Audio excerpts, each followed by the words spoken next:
Aleykümselam. Halil hoş geldin. Evet. Kanlı banyoda kalmıştık değil mi en son? Banyolara gideceğiz.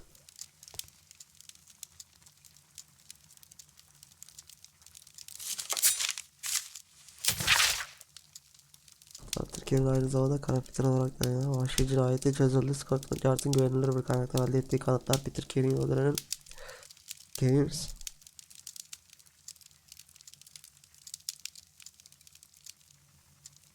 Birisi olduğunu göstermede fazlasıyla yeterliydi. Hatta tehlikeli suçlu cesur müfettişler tarafından yumruk yumruğa bir dövüşte yakalandı. Patrick Carey ölüm cezasına çarptırıldı. Wow.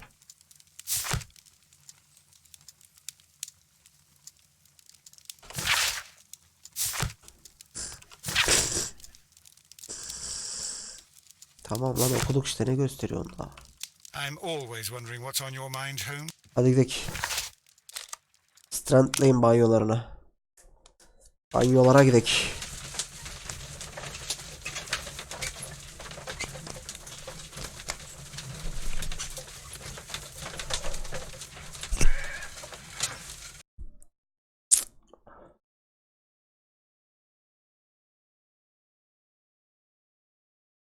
Pistacle.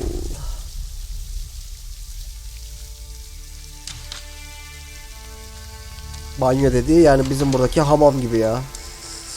İşte hamam. Öyle düşün. Beautiful place with a dreadful murder. The body of Sir Rodney Bentcliffe is still in the steam room. It has not been touched, per your usual instructions, Mr. Holmes.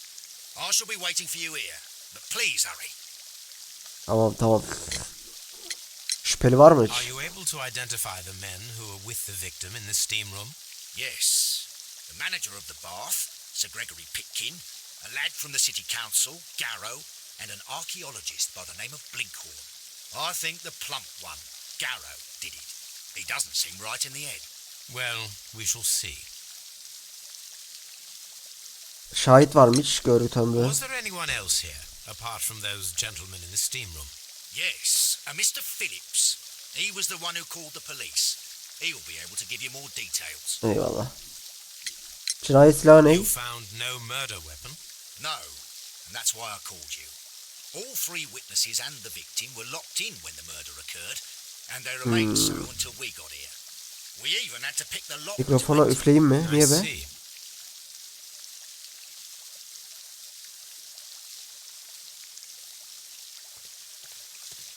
Bay Philip. Selamun Good day to you, aleyküm. Mr. Phillips. My name is Sherlock Holmes, and this is my colleague, Dr. Watson. Would you be so kind as to answer our questions? Certainly, sir. Şöyle önce bir tipinin bir analizini bir çıkartayım bakayım ne kadar bir tipin var. Hafif kırışıklık, yaşlılık belirtileri. Makas kesiği, kendi kendine yapıyor, yalnız yaşıyor. Peki. Tamam. Kolalı yaka, titiz. Güzel. Parlak düğmeler. Harika. Manchester City arması.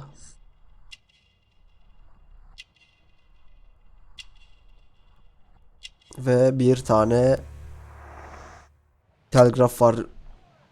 Bize neler olduğunu bir anlatın bakalım. Biz Please bir, tell us the chain of events from the start of your day. bir anlat bakalım. Everything that you can remember. The slightest detail may be of importance. Very well, sir. I came in at 6:30 this morning, and I opened the baths. I made sure that the room was clean, and I prepared the towels. The brazier was still burning. There was a fire burning all night. Yes, Sir Gregory ordered me to light the brazier yesterday. It takes some time until the room is fully heated. The gentlemen had a meeting at 9 o'clock this morning. I wanted everything to be perfect. They'd been in the steam room for 20 minutes when I suddenly heard shouting. I ran to the door, but it was closed. I couldn't open it. So I ran out to the street to call for the police. One constable came up, and then there were others, and they picked the lock. Then Inspector Lestrade came along, and he told us that nothing should be touched. Did you receive any other visitors this morning? No one. Until these gentlemen arrived. Sir Gregory was the first. And then, while we were discussing work details, Sir Rodney and Mr. Blinkhorn arrived, and Mr. Garrow followed. What happened after that? I waited until they'd all entered the steam room, then I returned to the hall. The changing room door was open, so I should hear if they needed anything. You would have heard if someone had entered or left the steam room. Certainly, sir. These doors make a lot of noise.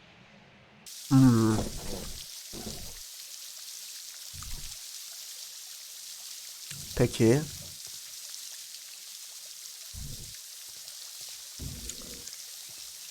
Erigirayron. The steam room's on the other side, Mr. Holmes. Ne tarafta ya? Bu tarafta mı? Exitus. Çıkış. Buharus. Banyoyus. Burasıymış. These clothes belong to one of the suspects from the steam room. Clothes belonging to one of the suspects.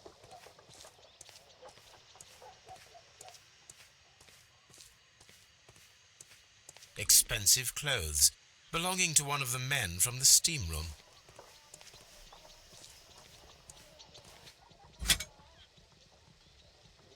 Champagne for a special occasion.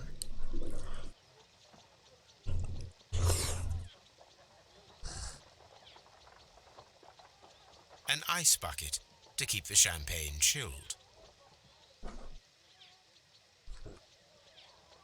Unopened, it was intended to be enjoyed after the steam session.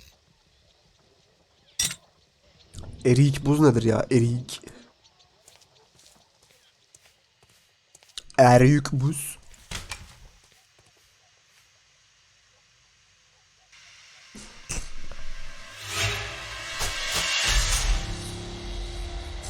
Good Lord, Holmes. Death with a peculiarly Roman piquancy. Like the one you almost had an hour ago. Let us forget about that.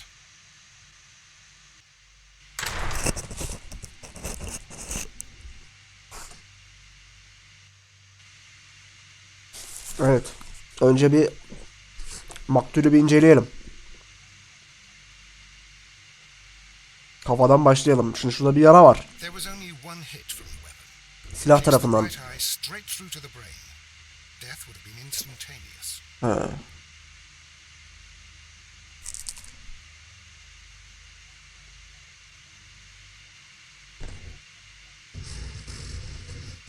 Death is very recent, between 30 minutes to 1 hour ago.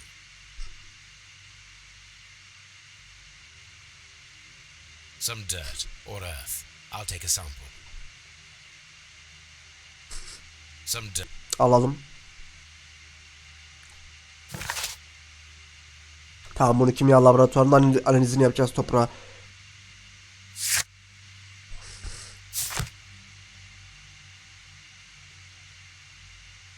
Look, Watson. He was wearing a ring. He very likely removed it before the steam session.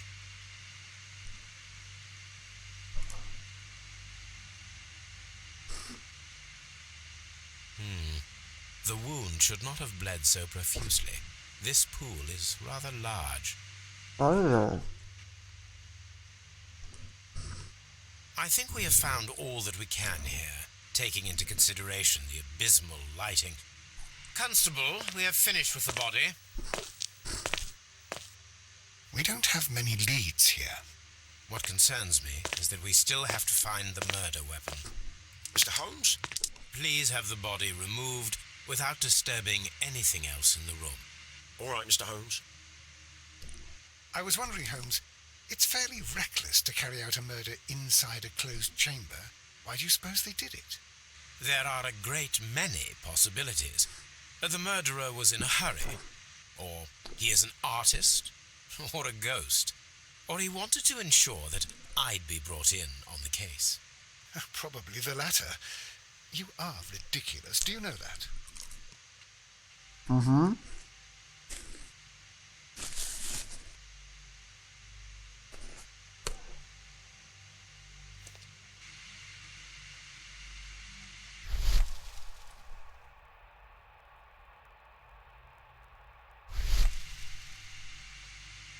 I should check this blood sample at Baker Street. This key was covered in blood. I should ask Phillips about it.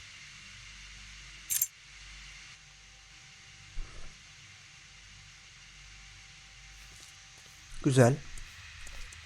Buhar vanası.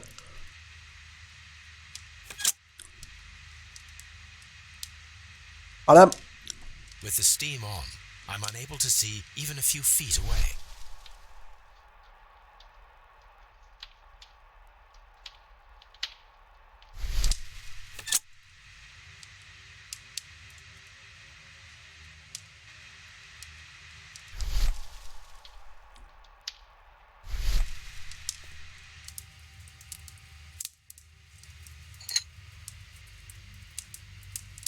One lens is cracked, probably due to the temperature of the brazier. These lenses are for myopia. The wearer is short-sighted.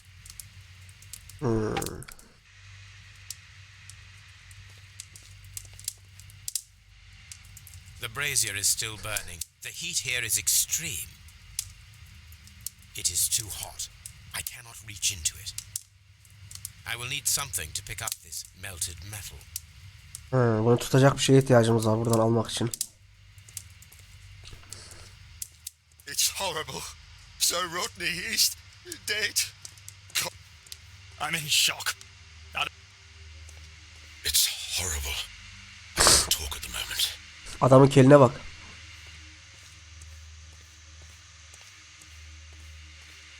The grid cannot be removed. The weapon is nowhere to be found. The grid...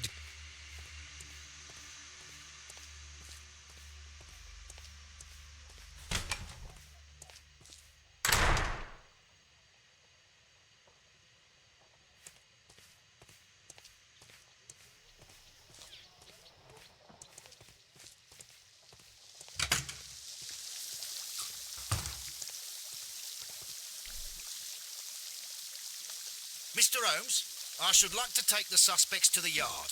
You can interrogate them there. Any objections?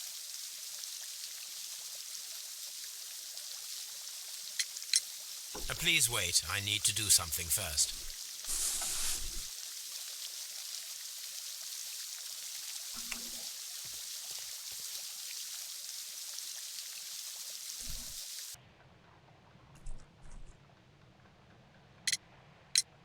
How many people have keys to the steam room? We have just the one key for now, which Sir Gregory gave to me. So, this morning you opened the steam room, and then? I put the key inside my desk, but when they called, I couldn't find it. It had disappeared. I don't know where it is. Did you leave the baths at any time, or receive any visitors? No, sir, I did not.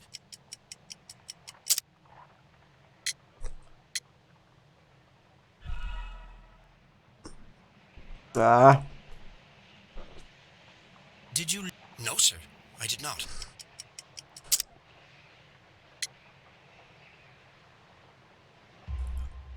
You are not telling the truth, Mr. Phillips. You left your work this morning, and you went to the post office, where you dispatched a telegram at around 7:30. But how could you... No, The telegram was for someone in Manchester. Mr. Holmes, it's important. I'll tell you everything. I left the baths at 7:20. My sister wrote to me yesterday, and she needed a reply, or our mother is unwell. I was away for 20 minutes, and I closed the baths on my way out. Did you receive a reply from your sister? No, she wasn't meant to. I just told her to pawn my old school uniform so that she could pay for the medication. Did you check to see if the key was still in your desk when you returned? No, I didn't. Please, Mr. Holmes, don't tell the police about this. Sir Gregory would give me the sack. I need this job. I see. There is a bottle of champagne on ice in the changing room. Do you have any idea who left it there? There is? Are you quite certain? I didn't pay any attention. Do you believe that it's important?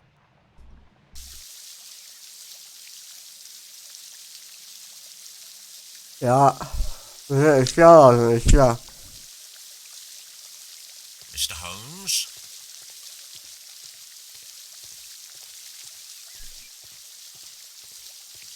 Şurayı aç şurayı.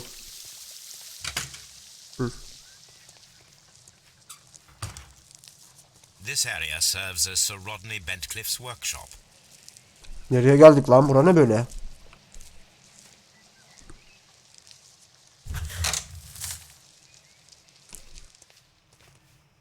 Hayda. Etajer. O neymiş? 1888. İçine bir tane eksik. A glass plate negative is missing.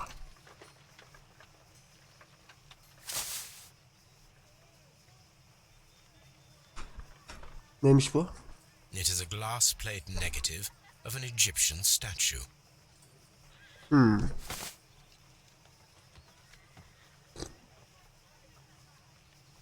Glass plate negatives, a remarkable method for recording ancient civilizations. Bunu bir arşivlerde bir inceleyelim. Bunu bir araştıralım biz buna ya. Olur mu? Ay burnum akıyor ya. Archaeological findings, old clay pots with numbers inscribed upon them. Evet.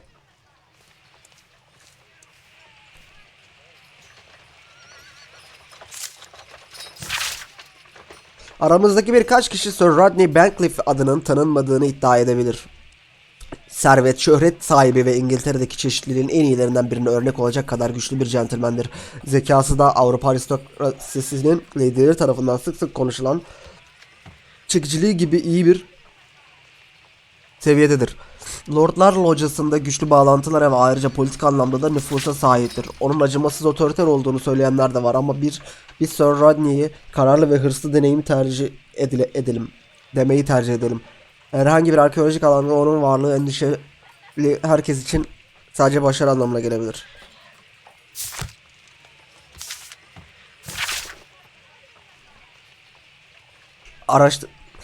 Ne diyor? Strand Lane Roma banyoları kaza alanı araştırmasının olağanüstü geri açılışı. Araştırma nedeni ise durdurmak üzereyken Sir Rodney Bentcliffe'e kılığından bir mesih geldi. Sir Rodney acilen kızının kontrolü eline aldı. Dediğine göre kaza alanı büyük bir gizemin anahtarını saklıyormuş. Okuyucularımıza bütün bu heyecan verici haberler çıktıkça duracağımıza söz verdik. Sevgili arkadaşım, önümüzdeki ay Strand Lane banyolarına bir basın toplantısı düzenlemeyi diliyorum. 1893 Mısır'daki çalışmam için kayda değer bir tarih ama şimdi İngiliz arkeolojisine odaklanma vakti geldi. Ulusal hazinelerimize ışık tutmak ve onları halka açmak istiyorum. Bu olayı kayda alması için mümkün olduğu kadar çok gazeteci katılımı istiyorum ve eğer onlara yeterince iyi davranırsak iyi yazabilirler. Lord Blackmore ile olan eski dostluğumu canlandırmalıyım ve bu sayede Kraliyet Arkeoloji Enstitüsü'nün özel kaynaklarını bu olay için kullanabilirim demiş. Peki.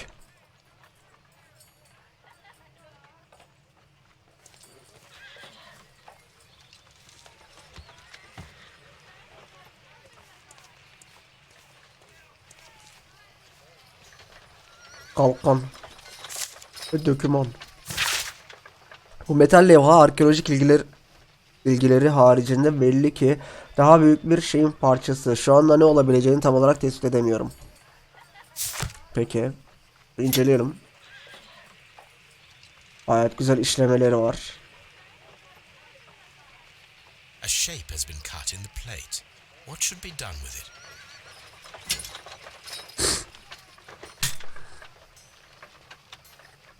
Archaeological findings. Old clay pots with numbers inscribed upon them. Evet.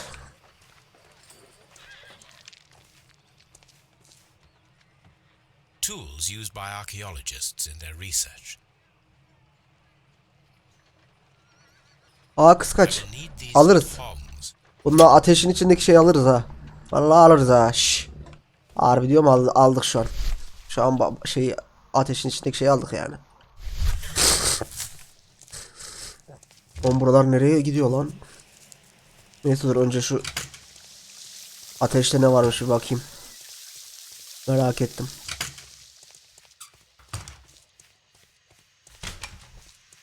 Durun lan olduğunuz yerde.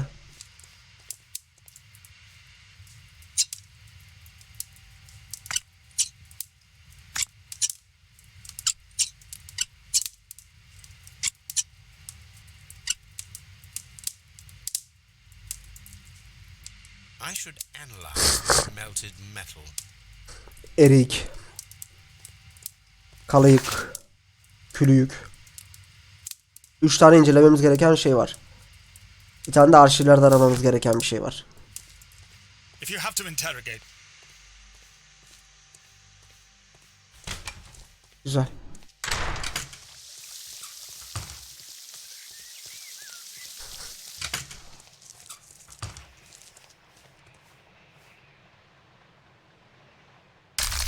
Anam.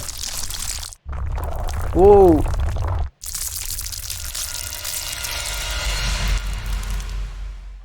My God, are you all right? Hayda çöktü I lan. wonder how this could have happened. Yes, it is somewhat treacherous. Fortunately, I am unscathed. Gördün mü Halil? Where does this corridor lead? To the frigidarium, the coal room. Barely unscathed and by a very small margin. And treacherous is an understatement. Birisi bilerek mi yaptı yani şimdi bunu? Those stones weigh tons. We won't move them. It does not matter. If our investigation requires it, we shall ask for them to be removed. İsteyelim Lestrada söyleyelim de adamlar be. Çektirsin. What should we do next, Holmes? Gel. Ben sana göstereceğim ne olduğunu. Lestrade. Mr. Holmes, I should like to take the suspects to the yard. Ya bir dur ya. Interrogate them there.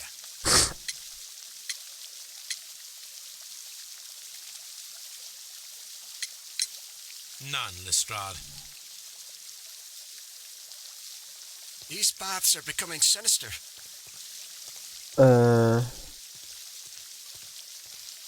O zaman biz eve gidelim.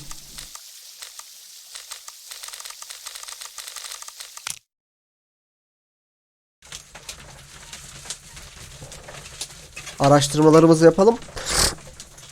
Adamları sorgulamaya gideceğiz ya, araştırmadan çıkan şeylerle belki sorgulamamız daha güzel yerlere varabilir. Önce bir arşive bakalım.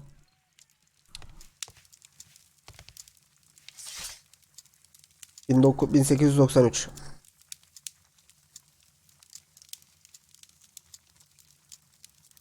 That is not the one I need.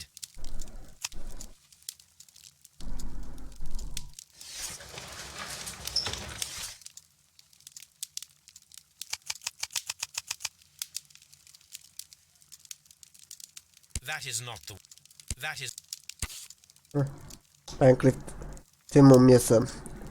Assuan'daki büyük kazı tamına 3 yıl sürdü. Bay Rodney Bancroft arkeolojik kazıyı yöneten kişidir.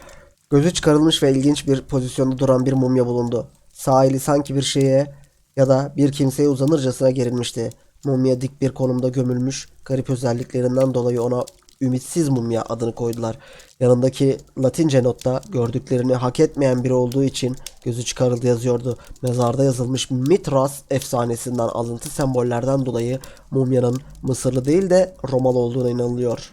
Peki. Here it is. By the eye he was punished, for he saw that he was not worthy.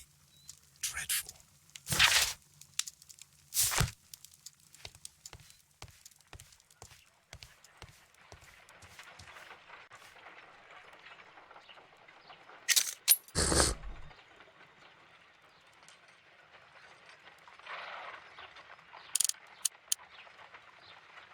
Pyrite, otherwise known as fool's gold.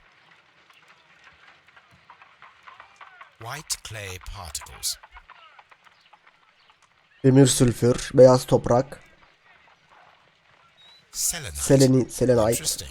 According to the color and its composition, I deduce that this sample is white clay. Now, I need to find which area near London this sample belongs to.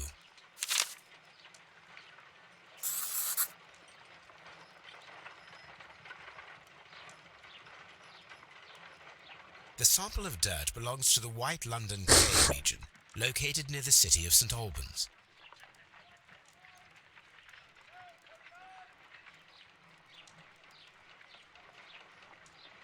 Let us analyze this blood sample. This blood has not coagulated well. It seems very liquid. That is strange. Let us see what is inside it. Hydrogen peroxide will bring any foreign matter to the surface. Let us see what is inside it.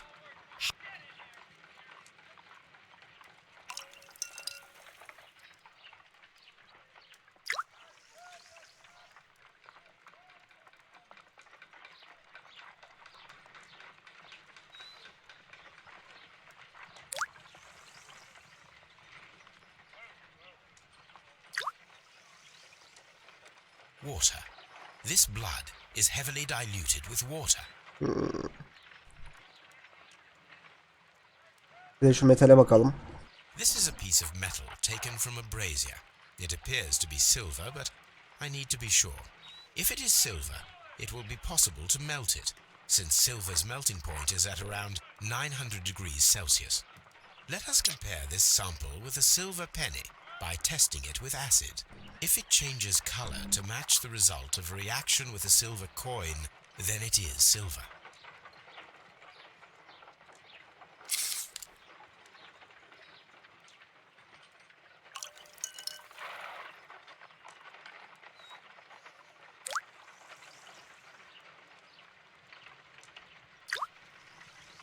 Evet, aynı renk. The reaction is the same red stain. It is silver. Britannia silver quality. Vay be. Bu kadar mı? On the sofa for the third time today. Just.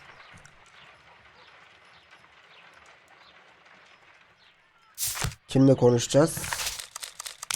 Banyodaki adamla mı?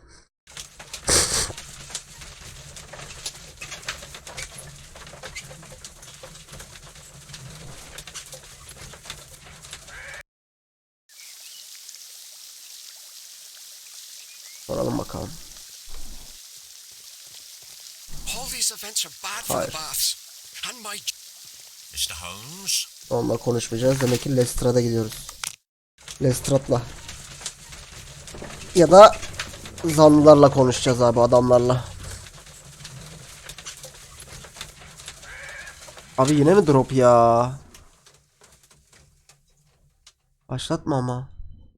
Drop'una. Neyse, fazla büyük olmadı. Good day to you, Mr. Holmes. Eyvallah. Şimdi adamların malzemelerine bakalım bir. An embroidered silk handkerchief. A fountain pen with solid gold trim. Wow. Ziyaret kartı. Sir Gregory Pitkin. Sir Gregory Pitkin's visiting card. Peki. Garrow'un eşyalarına bakalım. Kanlı bir havlu. Garrow found Sir Rodney dead. He wiped the blood upon himself. Ve bir ilaç şişesi. A file with herbs. Do you know what it is, my dear fellow? It's the St. John's wort flower, Holmes. It's commonly used as a drug against melancholia. However, an overdosage might lead to a rash or even hallucinations.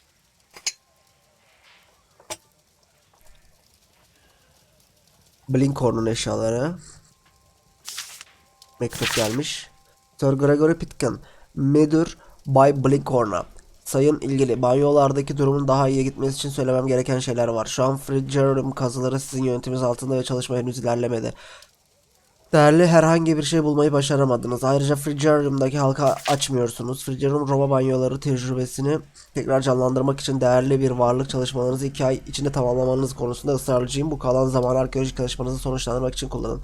Ve kendinize başka bir çalışma yeri bulun. An ordinary pencil.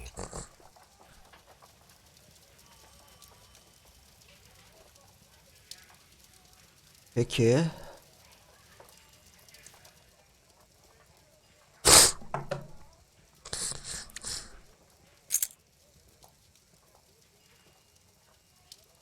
An old and rather dirty coin.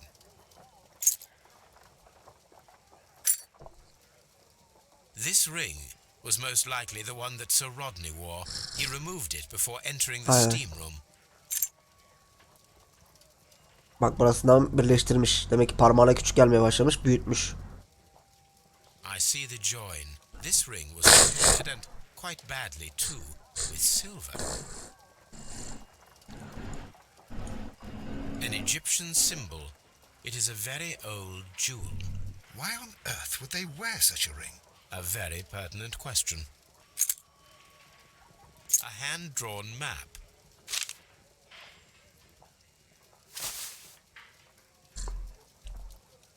Rodney Bentcliffe's notebook. It may contain something of interest. Aynen öyle, bakalım bir. Yırtılmış. The last pages were torn out. We must find a way of retrieving Sir Rodney's last lines. Watson, please prevent anyone from entering the room. But first, fetch me a pencil. Şurada kalem vardı ya. To begin with, a few strokes of the pencil will be enough. I don't want to damage the traces.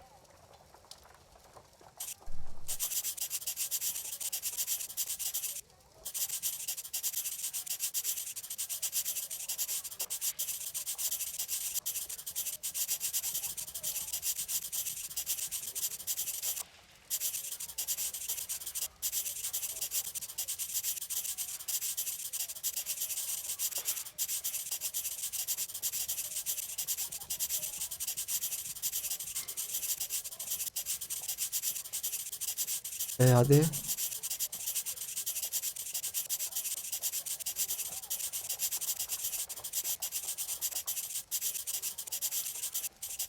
Tamam. Ne diyor? Bugün neredeyse. Then to gently smudge the leftover pencil marks with a handkerchief. I'm sure that Watson won't mind if I use his.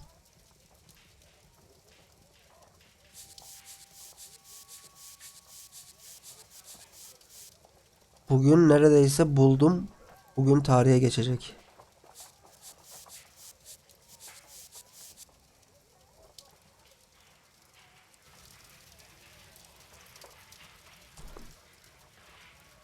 Mr. Holmes, the coroner... But what are you doing? Tampering with the evidence? I prefer to make them talk. Today, I almost found it. This date will go down in history.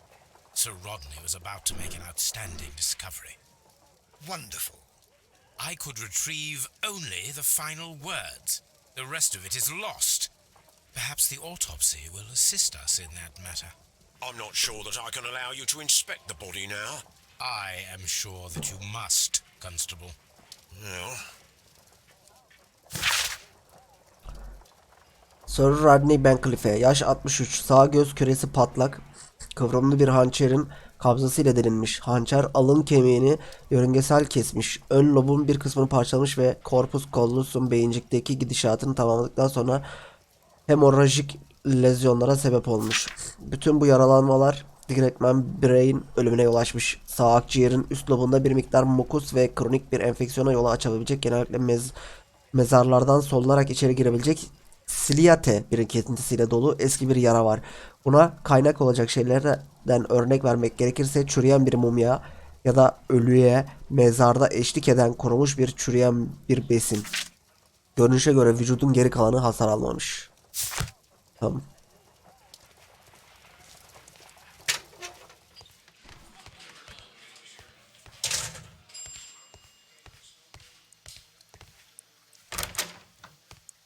Bir morga gidelim de şu adamın cesedine bir bakalım bir daha.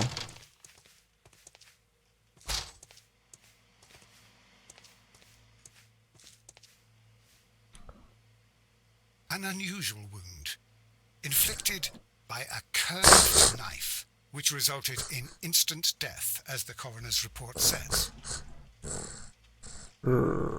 According to the coroner, there were no cardiac problems nor lung congestion, but there were traces of fungus, possibly contracted from the Egyptian tombs.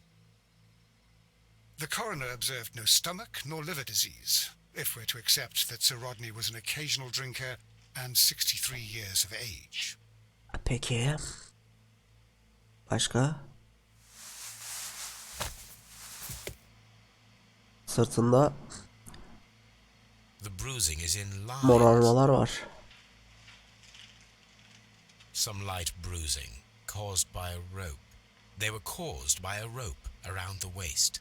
Sir Rodney was descending somewhere.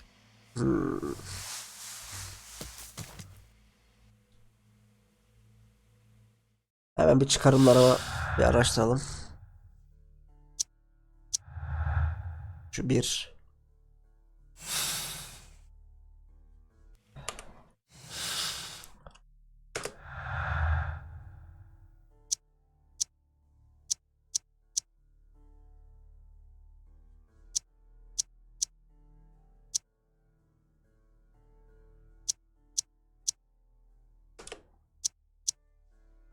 Evet, başka da bir şey yok.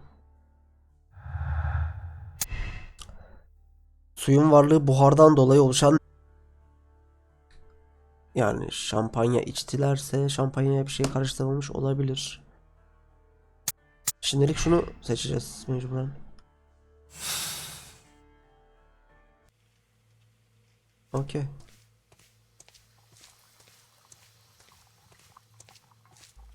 What should we do next, Holmes? Gidip şeylerle konuşacağız, ne yapacağız? Var mı içeride kimse? Yok. Baba şundan başlayalım.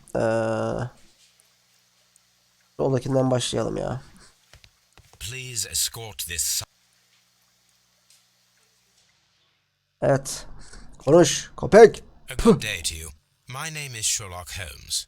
I'm assisting the police with their investigation of the murder of Sir Rodney Bentcliffe. Would you mind if I asked you a few questions? I am Tristram Garrow. Evet. Önce şöyle tipini bir çıkartalım. Bakalım ne kadar tiplisin. Tıraş kötü. Gözaltı torbaları çıkmış. Terliyor. Bulunduğu ortamdan dolayı.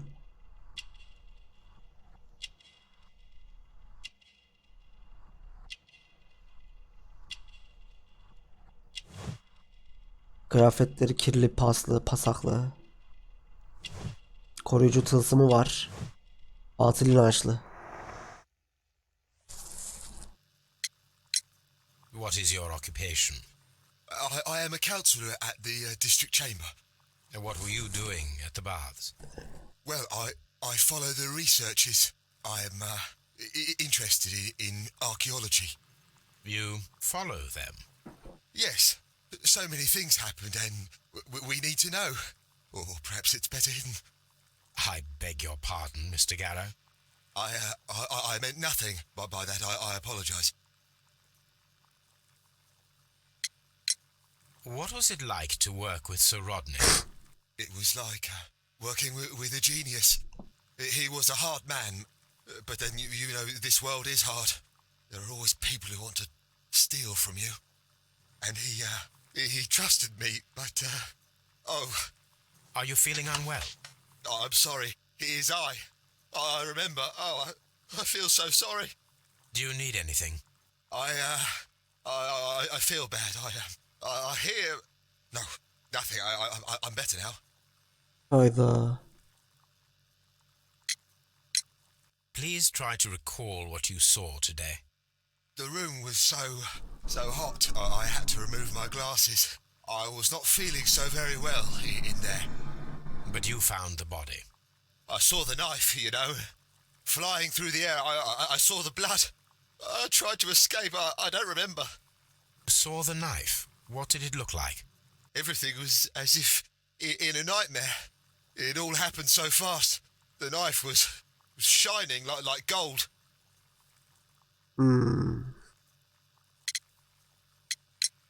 Had Sir Rodney exhibited any recent strange behaviour?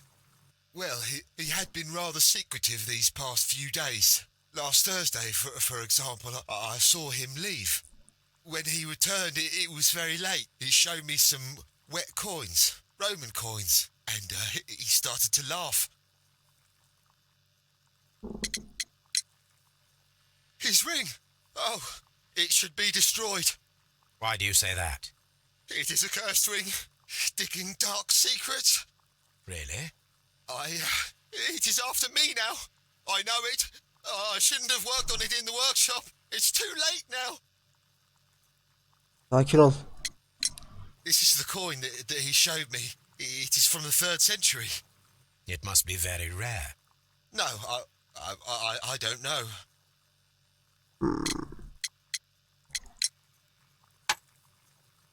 Thank you. Thank you. This will help me to calm down. Do be careful with the dosage. I will. I mean it. We discovered some melted silver in the brazier. Did you put it there? It didn't help. The power is too strong. Ne Did diyor bu you place manyak the ya? bottle of champagne in the changing room? What? No. Allah Allah.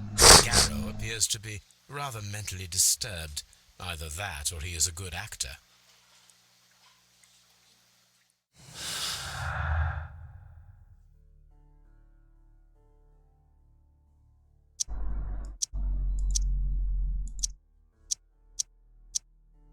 Tamam.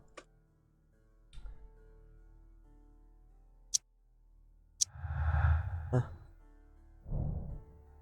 Muhtemel gümüş silah. Gümüş bir eşya yakın zamanda sauna sobasında erimiş. Peki. Peki. Alright. Alright. Please escort this suspect for interrogation. Elemanı bir alalım. Good day to you, sir. My name is Sherlock Holmes, and I am assisting the police with their investigation of the murder of Sir Rodney Bentcliffe. Would you mind if I asked you a few questions? Not at all, Mr. Holmes. My name is Percival Blinkhorn.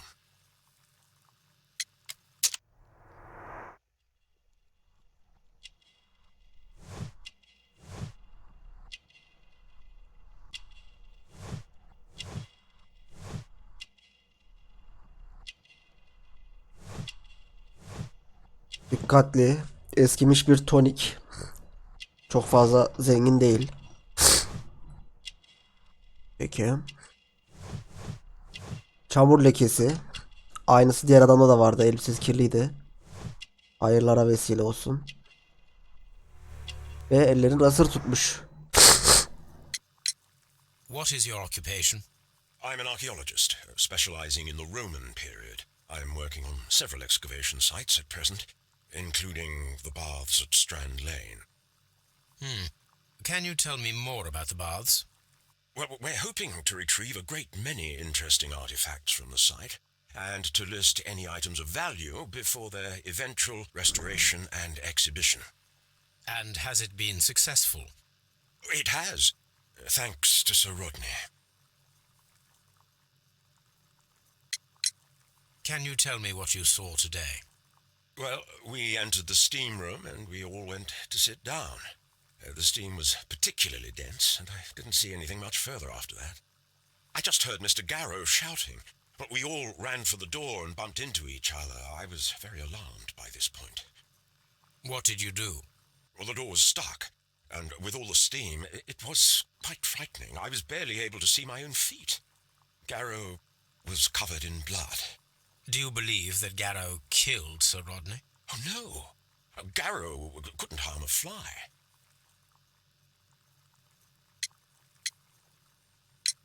What was your relationship with Sir Rodney?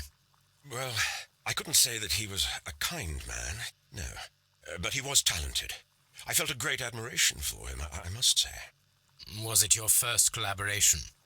I had met Sir Rodney briefly once in Egypt, and I'd shared my researches with him.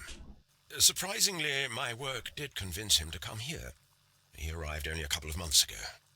Surprisingly. Well, Sir Rodney was a cold man, and so very secretive too. But I learned so much from him. I can't believe that he's dead. Can you recall any recent event that would occur to you now as being a little strange? Well, yesterday we had a small argument. Is that all? No. Sir Rodney informed me that he was to attend the London Archaeological Congress with me. Then he advised me of quite the opposite. And rather aggressively, too. Unreal Words. Beni hatırladığımız Semih Kevin, diğer isim hesabımın, sana sürekli şu kanalın reklamını yaptır falan diyordum. Hoş geldin. Değil mi? Merhabalar. Do you recognize this ring? Certainly. It's the famous Swan ring. Sir Rodney brought it back from his last campaign in Egypt. And he kept it for himself? Sir Rodney has had his own particular ideas of archaeology. Semih hatırlıyorum ama hangi Semih? Onu hatırlayamadım. How well were your researchers progressing before Sir Rodney's arrival? Rather well.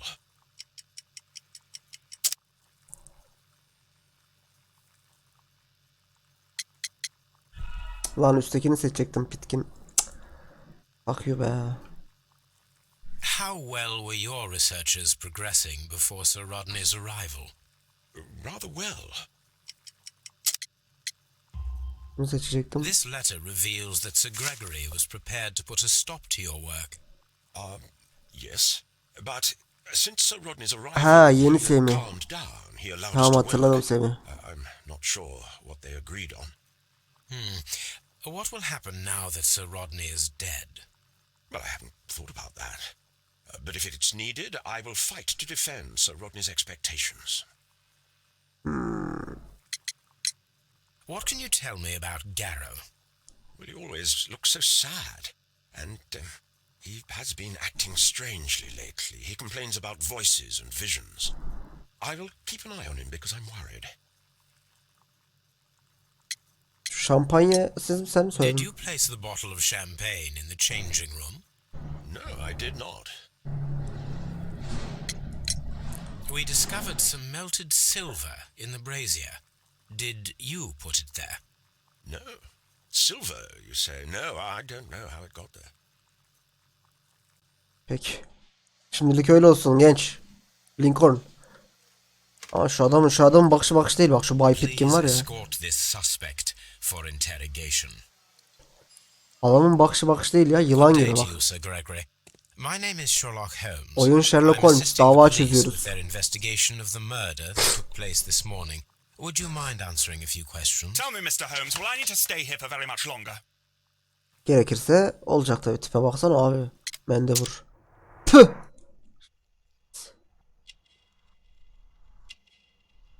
Tipinde bir şey yok ya, o kadar tipsiz ki. Kibirli bir bakış. Küçümser böyle karşısındaki insana. Allah'ım maşuşu. Mühürlü yüzük. Aristokrat kökenler. Kökenine tükürdü. Altın saat. Servet adamı. Zengin abimiz. You are the manager of the baths, is that correct? Yes, I'm passionate about archaeology. I wanted to restore the ruins. My ambition is to open the baths to the public. Living archaeology can be a profitable business, although now I'm not so sure. I see. When do you wish to begin using the baths? When the archaeological researches are over, I will be free to complete the restoration. It is the usual process. What was your relationship with Sir Rodney Bentcliffe? We were not particularly close. He had an unpleasant temperament, suspicious, authoritarian, unkind. People possessed by genius may be forgiven for their nature, but not by me. Was he obstructive? Not at all. Everything he did led us to greater success. He helped us increase the potential of the building. İşiniz nedir? How was the work progressing before Sir Rodney's arrival? Bay Erdem hoş Rather geldin. slowly, I would say. Yayına drop giriyor ya.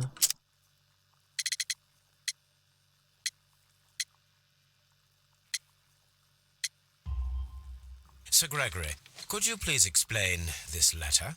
You expressed the wish to call off the research work at the baths. It was all about Blinkhorn. He was merrily digging away and taking very little care about it, ruining everything and finding nothing of any value. But the arrival of Sir Rodney changed your mind?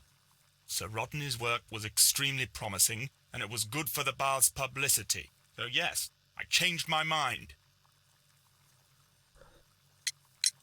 Please tell me what happened this morning. The test that we performed this morning was a success. The steam was working well. Then, of course, that awful murder. What did you see? The steam was too thick to see anything.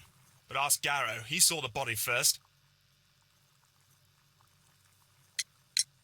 Had Sir Rodney exhibited any recent strange behavior? Look, I'm not a suspicious fellow, but I think that he had professional interests elsewhere that he did not wish us to know about. Why should you think that? Where? I have no idea. But after all, it was not my business. Are you aware that Mr. Garrow is under a form of medication? Garrow? No. But I never liked that parasite. Do you believe him to be capable of murder? Well, he did have blood on him. Does that make him a murderer? Yani. Şampanyayı sen mi söyledin ya? Sen zenginsin, bak sen söylemiş olabilirsin ha. To the baths? Absolutely not. Hayda. Sir Rodney did, I think. Peki gümüş? Some melted silver was found inside the steam room brazier. Do you know where it came from? Silver? No. Sevilmiyor. Peki.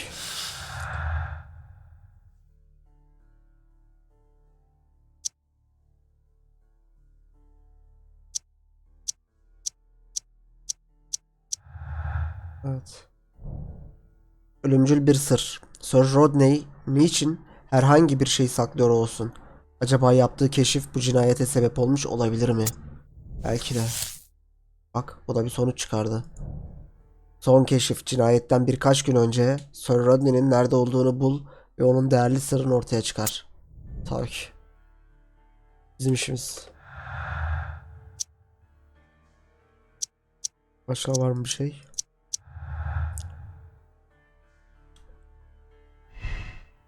Blinkhorn'un aşağılaması. Blinkhorn'un çalışması Sir Rodney'nin gelişiyle kurtuldu ancak moralini kaybederek büyük bir bedel ödedi. Blinkhorn'un ilgileri. Blinkhorn'un çalışması Sir Rodney'nin gelişiyle kurtuldu. Beraber çalışma ve ondan bir şey öğrenme ihtimaline minnettardı. Yani olabilir. Şimdilik şüpheli yaklaşmayalım.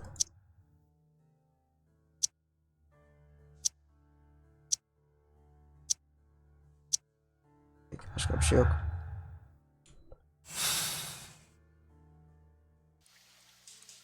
Şimdi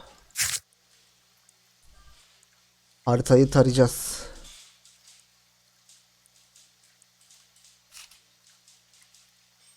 Nasıl tarayacağız ama?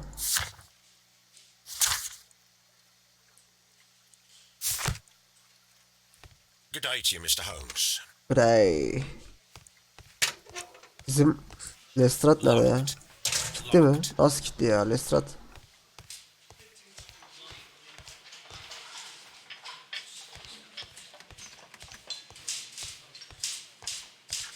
Lestrade yok ortalıkta. O zaman bir eve gidelim.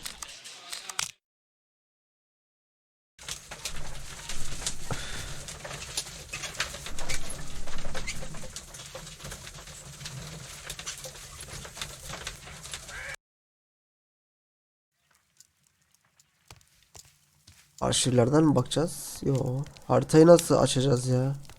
My archive. I can always consult with it if needed.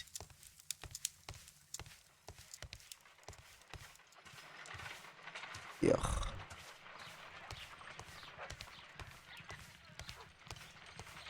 What should we do next, Holmes? Bu.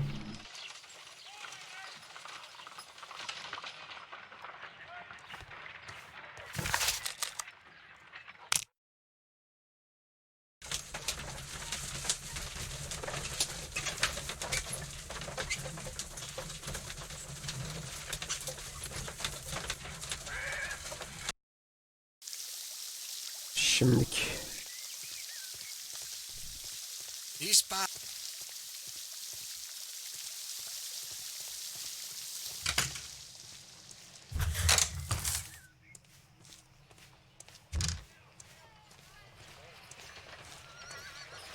Burada yapacağımız bir şey kalmamış ya.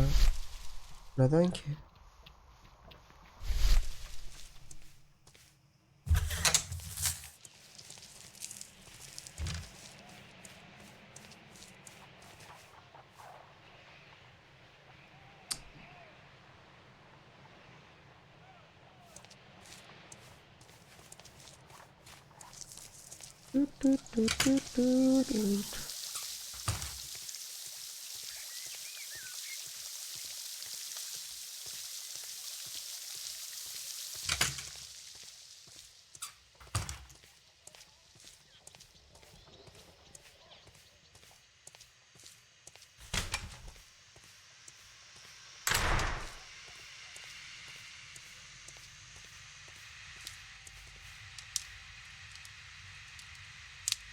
G. Newell and Sons, Steam Specialists, Seattle, WA. Gene bir tane tabela yüzünden bak ilerleyemeyeceğiz. Görüyor musun? Şuraya tıklayamadığımız için. Lanet olsun. With the steam on, I'm unable to see even a few feet away.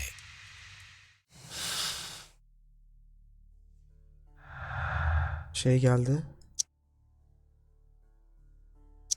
Lan B var dedi. Allah Allah. Dalga geçiyor oyunla ya.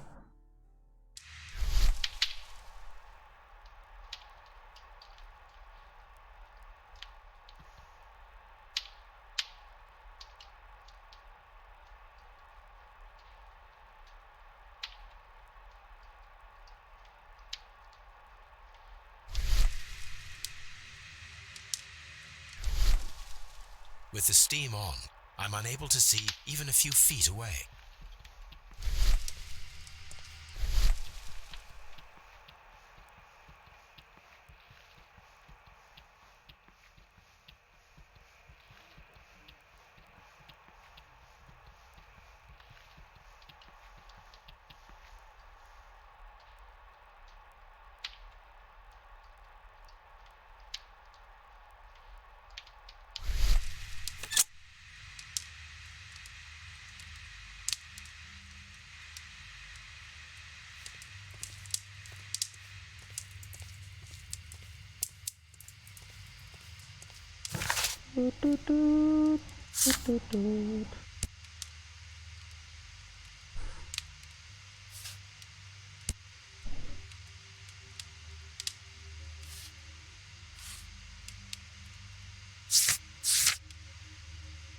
Haritayı tara. Nasıl tarayacağız onu bilmiyorum.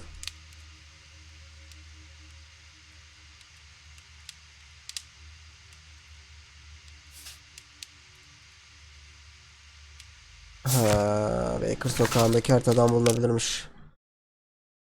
Az kalsın tıkanıyorduk. Gidelim tekrar şu haritalarımıza bakalım bir.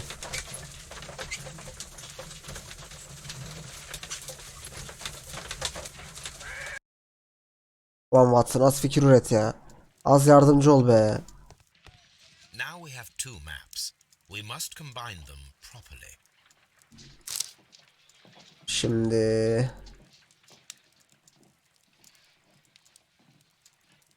şöyle bir gözümle bir bakayım önce.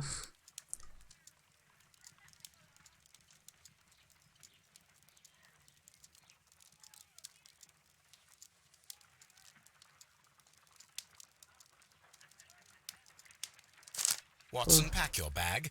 We are visiting a location in St. Albans marked on Sir Rodney's map.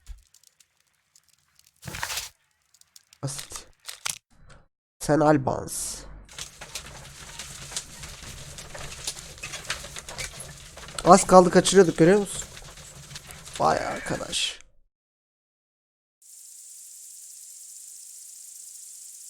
Merhabat. Arkeolojik alan diyor. Kapalı diyor. Açık şeyle göre kadar diyor. Açıklama yapana kadar. This archaeological site has been abandoned. Why did Bentcliffe come here? Vay vay vay içeride neler neler var. This Açacaksın mı? Kapıyı. Ha, aç şuradanmış. O zaman ben hemen bir çay alıp geleyim. Devam edelim buradan.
Pekala. Devam edelim bakalım.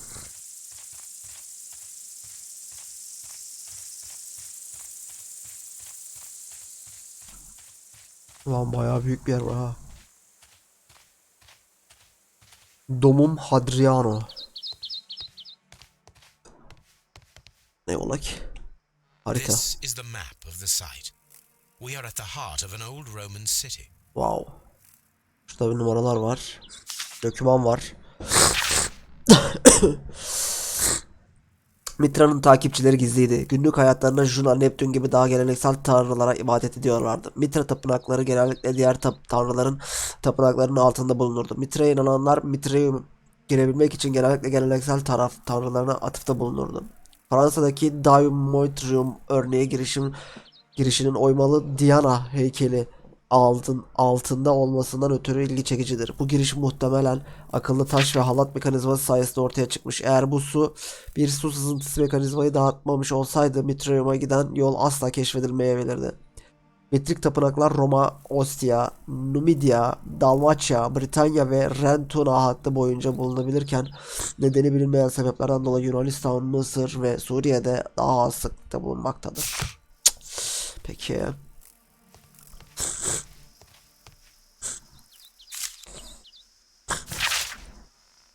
Ve at toynaklarının seslerini taklit etmek için kullandıkları Hindistan cevizleri, eski tanrılardan kalma bir başka garip ritüel, kötü ruhları uzak tutmak için karanlık gözlerin üzerlerinde olduğu hissi insanları değerli eşyaların ateşle erittirebilir. Sahara çölü kabileleri meyveleri yaktı ve zengin Romalı ayları gümüş ya da kalayı eriterek hiçbir masraftan kaçırmadı. Bu değerli adaklar külleriyle beraber atıldı mı yoksa sonraki bir zamanda tekrar kullanıldı mı kayıtlara geçmemiş. Okuyamıyorum da ya. Nefes alamıyorum, burnum tıkandı full.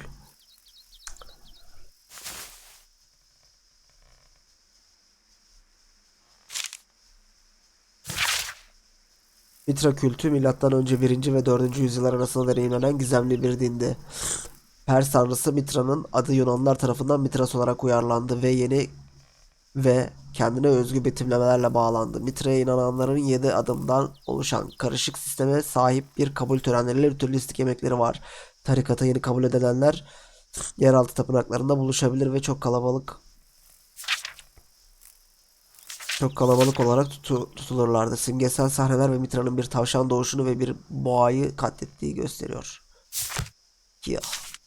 Rapor. Ay, yoruldum lav koku. Yeter de acıyım bana.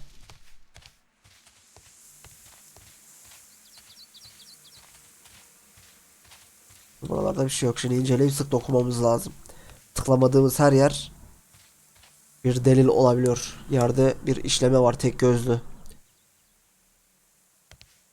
Cyclops muydu tek gözlüler? Neydi?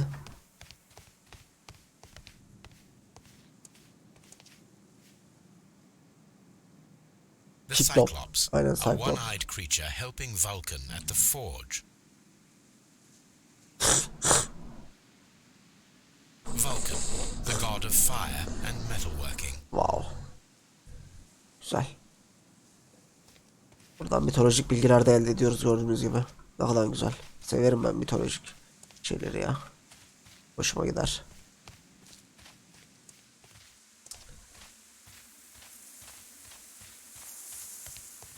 Pit.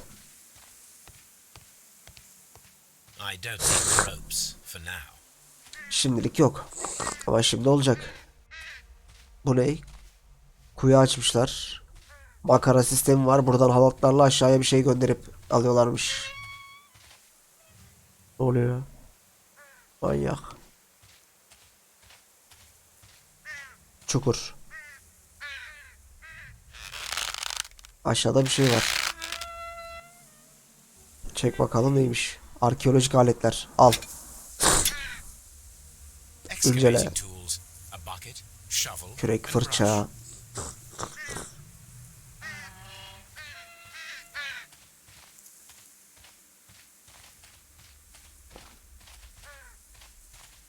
I don't need the ropes for now. La iyi tamam ya, almazsan alma be. Alan 3. Ark of Hadrian. Hadrian. O ne?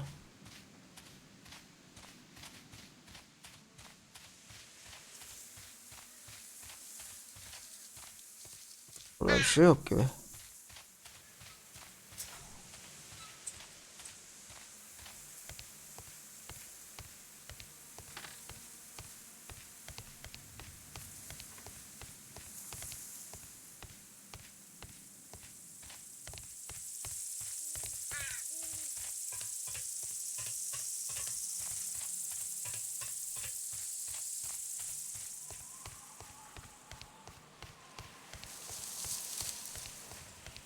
Evet, alan 4 neymiş? Tablinium.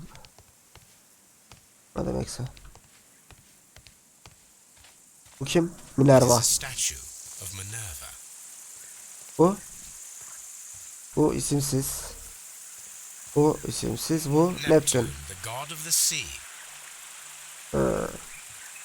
Atın ayağı nerede? It is Boğanın. a broken statue of a bull. Hım.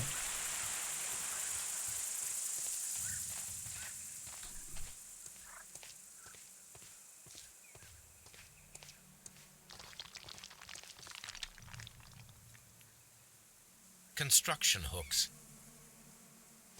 Construction hooks. Tamam.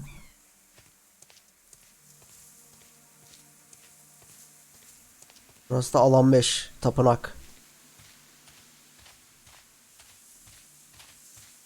İmiş.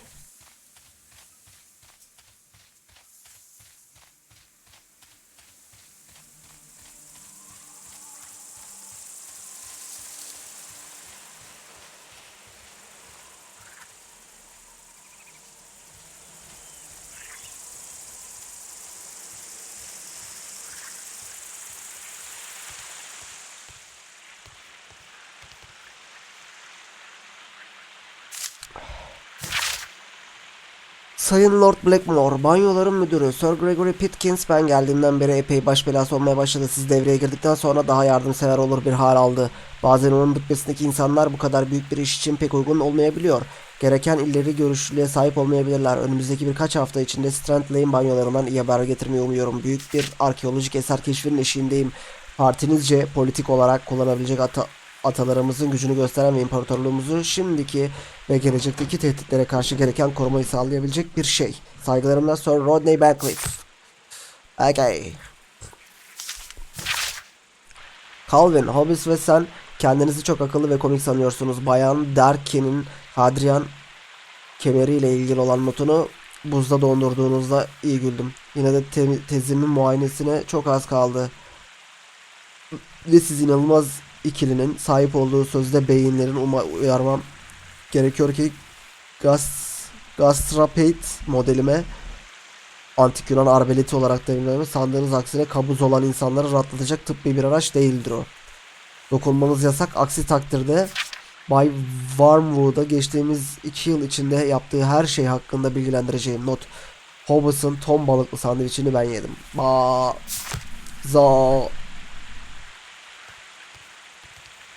Aha. Ama önce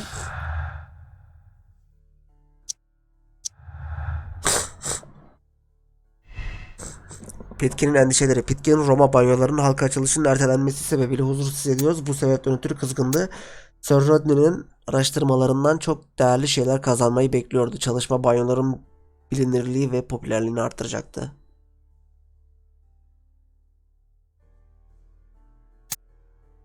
Bilemedim ya, şöyle dursun şimdilik. Başka bir şey yok galiba.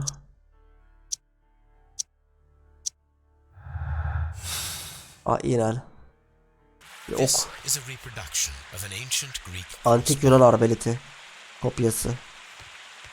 Tamam. Şimdi gitmediğimiz bir yer daha kaldı. O da şu aşağısı. Oraya da nereden gidiyoruz? Bakalım, bir takip edelim. Buradan gidiyoruz.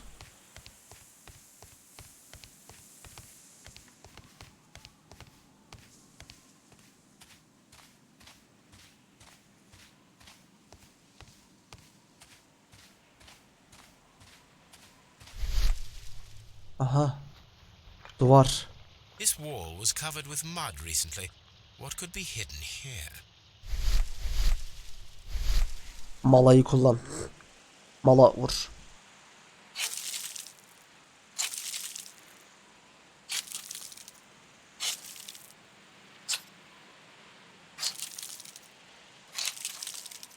Lan ne kadar güzel kullanıyorum ha. Şuna bakar mısın? Ay yavrum. Hoppa. I can see now. Frigidarium. Frigidarium. It is located at the Roman baths in London. Someone took the time to hide the fresco, but what for? I need to visit this place. I need to visit this place. Peki. Soğuk odayı ziyaret et.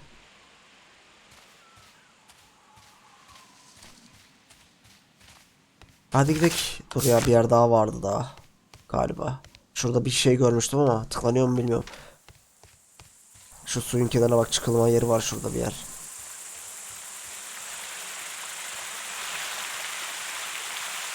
Bura ne? Pano. Harita. Şematik.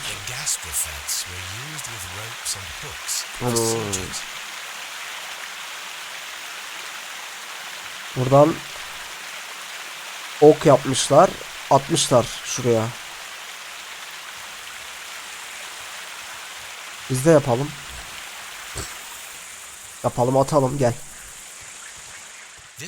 Ama yapamıyoruz işte.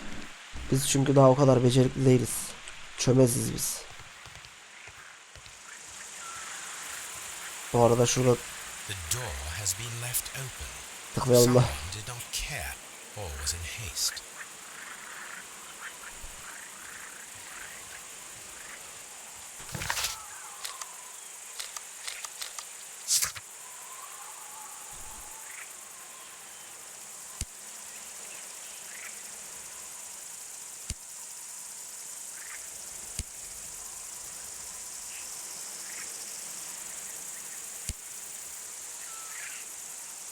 Bunu bir analiz edelim.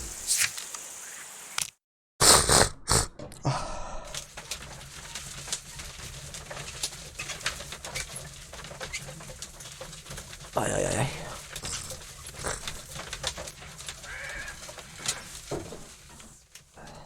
Peki.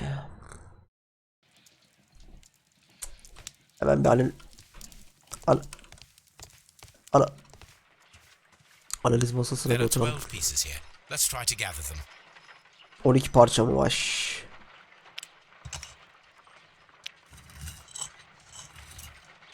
Bu ne ya?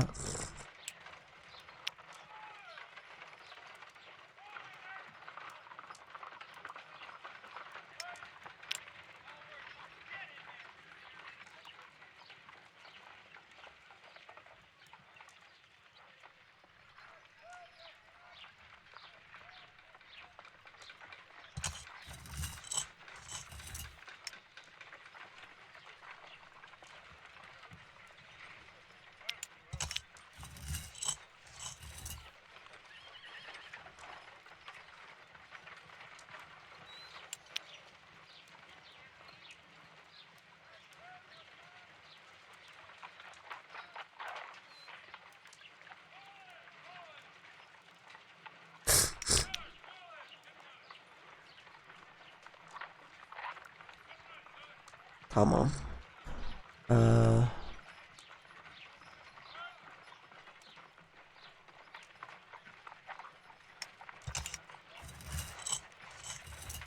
Şöyle olacak.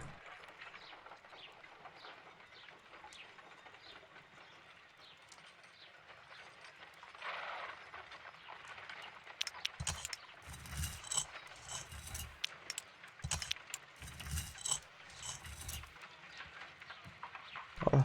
Tavanlar tamam.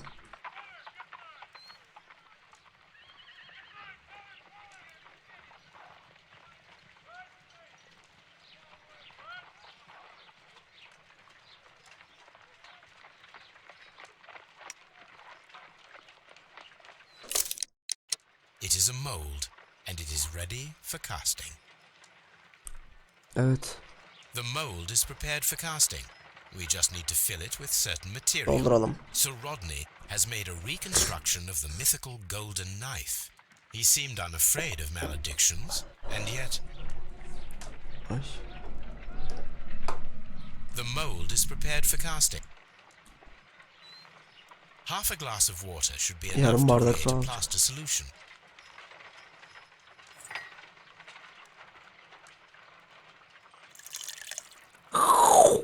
Karıştıralım.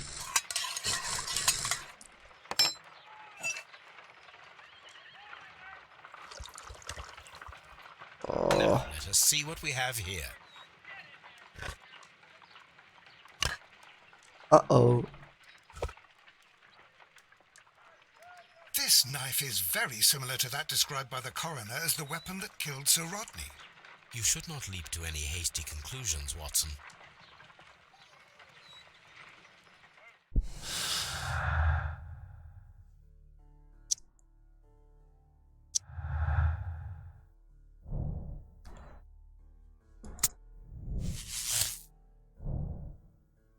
Gümüş hançer bulduğumuz maddelerle gümüş bir hançer yapılabiliyor mu bakalım.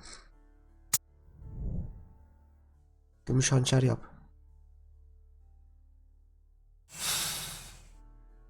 Nasıl yapacağız? Nasıl eriteceğiz? Let us try to create an object from silver by using the mold. Ha, şurada eriteceğiz. It will take a minute to melt the silver with my gas burner. Done. Now I can proceed further. Kapat.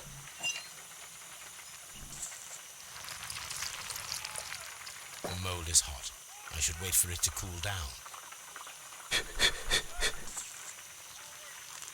Done. Altı ocağı kapatsana. Gaz gidiyor, gaz. Sen bilirsin. Wow. A homemade silver knife.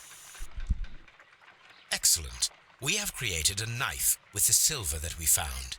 It could have been used to kill Sir Rodney.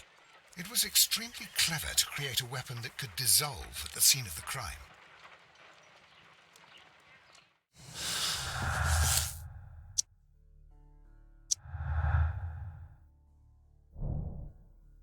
Gümüş silah kullanıldı ve suç işlendikten sonra sauna sobasında imha edildi. Gümüş hançer. Katil silahı bulutlu saunaya sakladı. Silahı yok etmek için maltıza yerleştirmiş olabilir ve bu maltızda eriyik gümüş bulmamıza neden olmuş olabilir. Peki.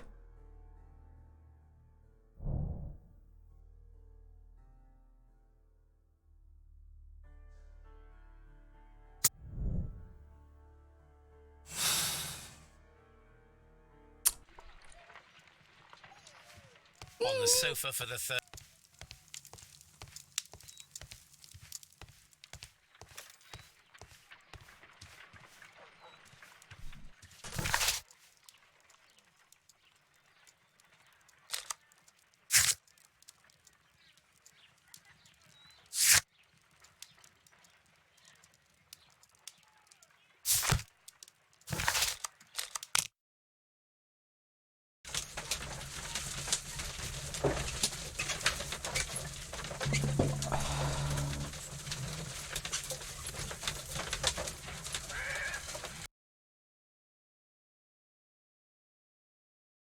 Mr. Holmes, we've cleared the corridor to the frigidarium. You can visit it now. Helal. Thank you, Mr. Phillips. These baths are becoming... Frigidarium. Gidelim bakalım ne varmış burada. Wow.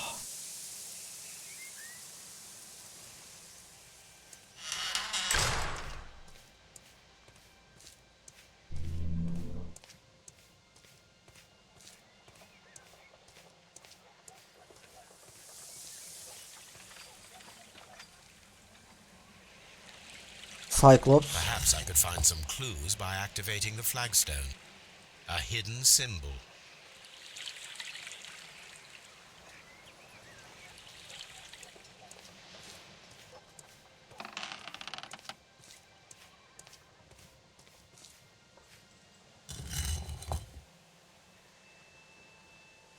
Bunda sembol yok.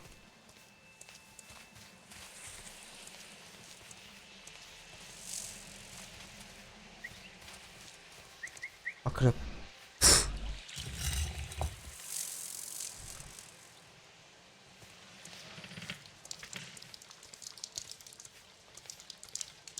Kadüse.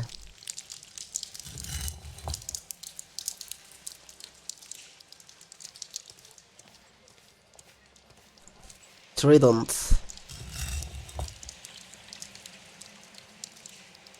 A symbol.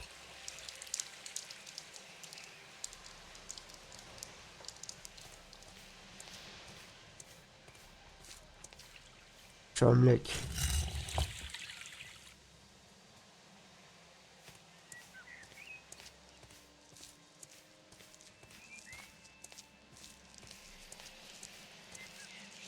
Ömürcek.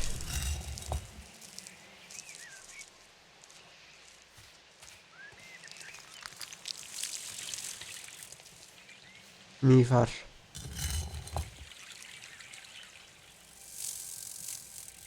A hidden sign. Now I have all the clues to help me find where these symbols are leading. All I need is imagination.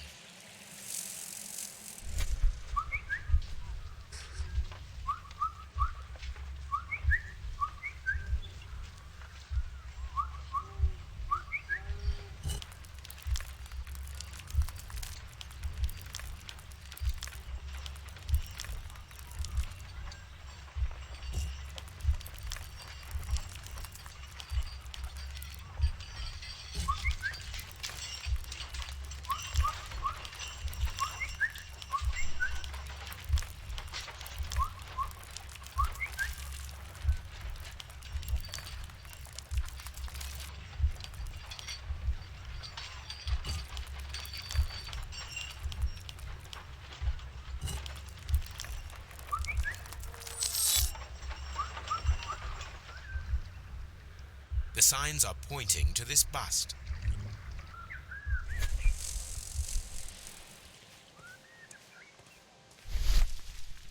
Ne? Onu değil lan. Onu mu gösteriyorlar?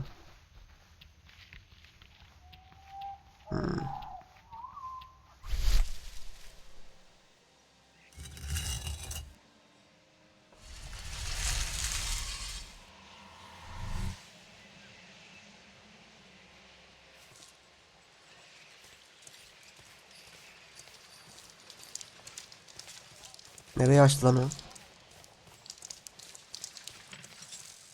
Karşıyı mı açtı?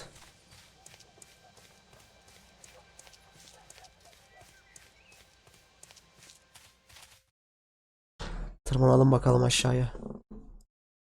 Olay What değil. is this place? Daha da I am derinlere git. unsure, Watson, but everything points to the fact that it was the last place visited by Sir Rodney Bentcliffe. Evet. We are approaching the end of this mystery. Hadi inşallah.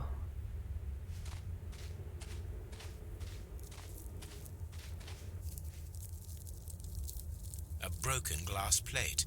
What is it doing here? I should examine it at Baker Street. Al al. İnceleriz. Lambayı da alalım da ışık yapsın. How very peculiar. An ice maker. Why would Sir Rodney have brought such a device here?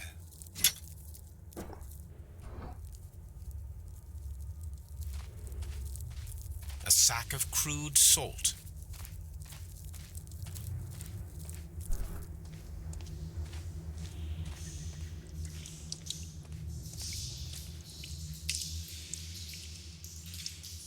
Mithras, the god, clothed in Anatolian costume and wearing a Phrygian cap, killing the bull. Wow. This fresco resembles either a ladder or a hierarchy. Mitra kültürün kabul töreni seviyeleri.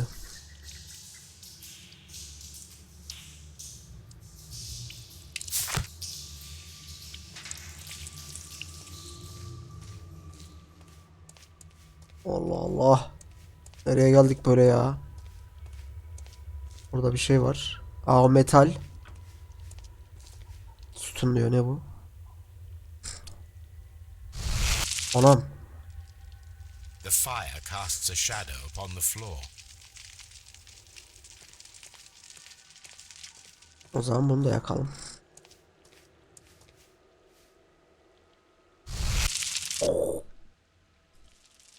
O bulduğumuz kalkanla bunlardan birisini yerleştireceğiz galiba.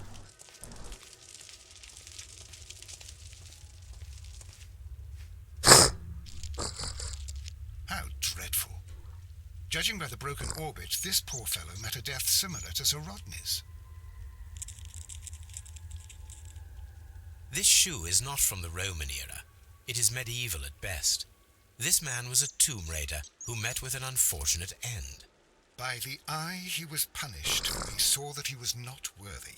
Vay be. Dreadful.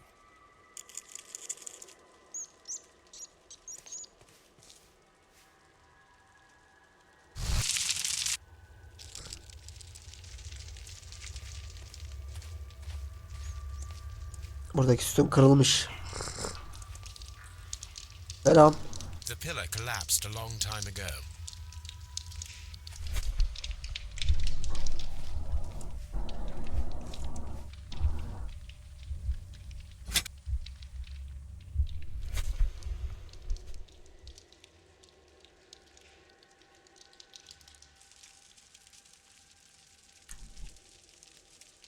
That is the symbol of Neptune, the god of the sea. It resembles a bull. This shadow seems to represent a bridge. It is very similar to the face of Mithras. The shadows show us the way to go. We will find Mithras after Neptune, the bull, and the bridge. Peki. Mummified bodies. We're in some type of catacomb. Catacomb.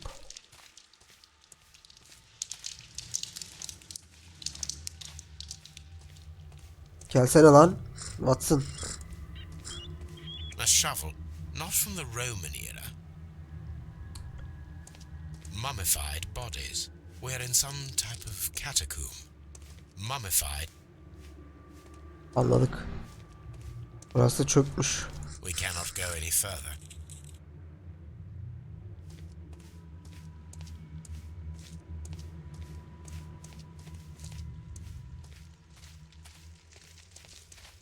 Mummified.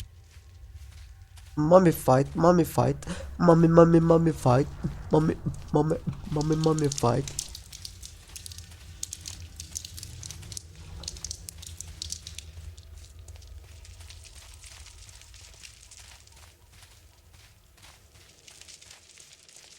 Başka bir şey kalmadı galiba.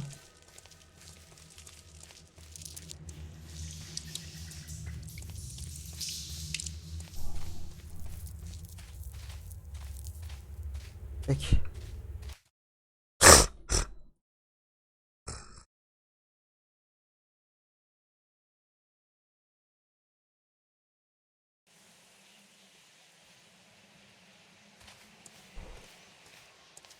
I'm always wondering what's on your mind, Holmes.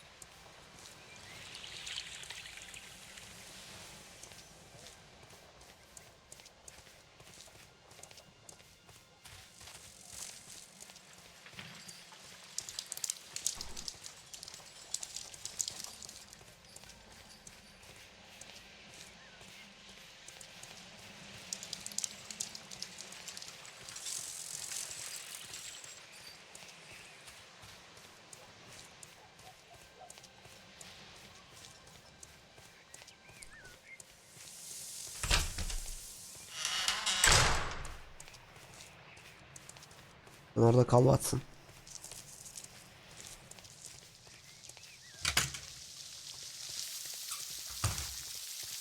All these events are bad.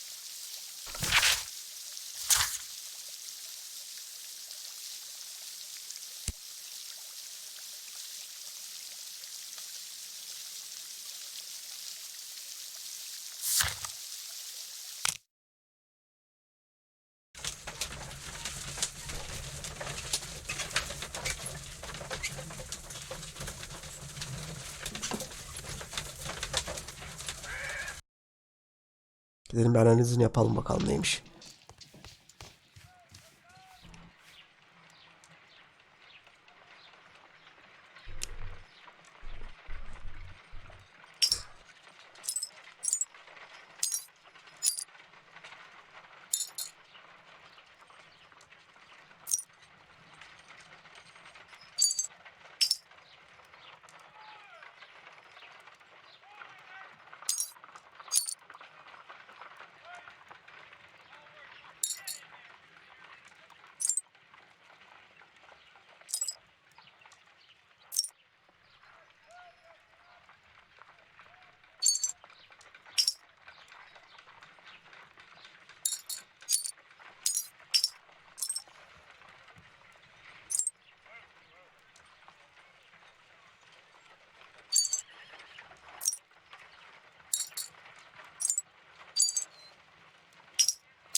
Done. Watson, could you please use this negative and your photographic equipment to process the photograph? İşte bakalım. Watson! Thank you, Watson. Now I must use reagents to develop the photograph.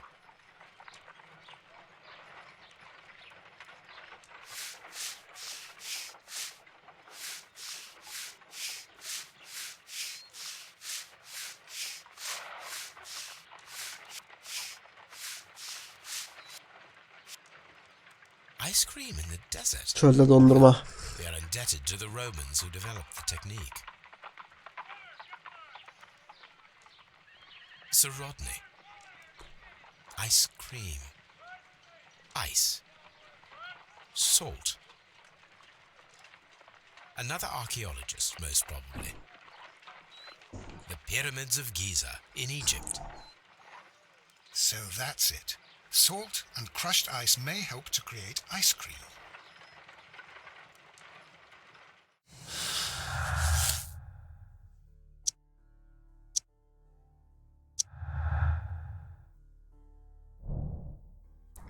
Romalı buz üretim metodu ile deney yapıyormuş birileri. Bulduğumuz maddelerle buz bir hançer yapılabiliyor mu bakalım. Buz bir hançer. Aa, buz bir hançer yap. Yapalım.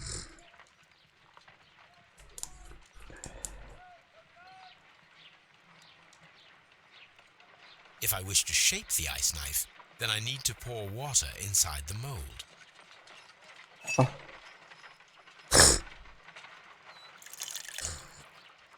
Ice, salt, and then the mixing. It should be elementary. We need to reach minus 20 degrees Celsius to fully freeze the water inside Eksi the 20'ye mold. ulaşmamız gerekiyor. Before Dondurabiliriz. beginning, I must remember that I have enough ice and salt for no more than 4 attempts. I think that ice should... a block of ice.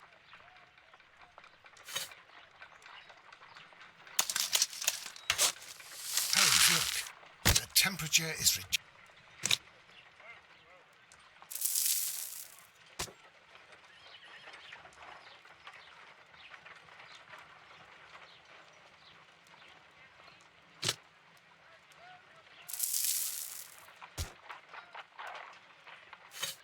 Ice, salt. Lan.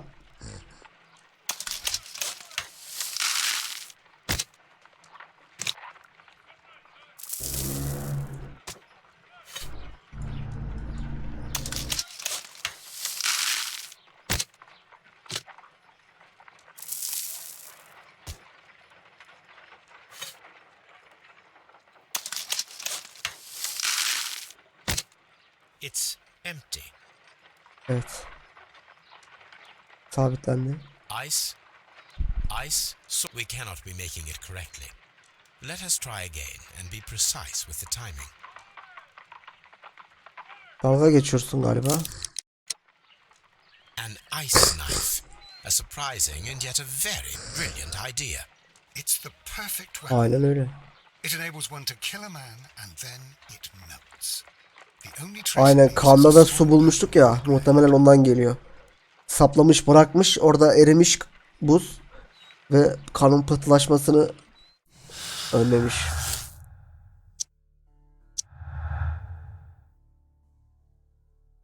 Vay vay vay vay. Buzdan silah ilk önce yapıldı ve ardından şampanya kovası içinde korundu. Aynen öyle oldu baba.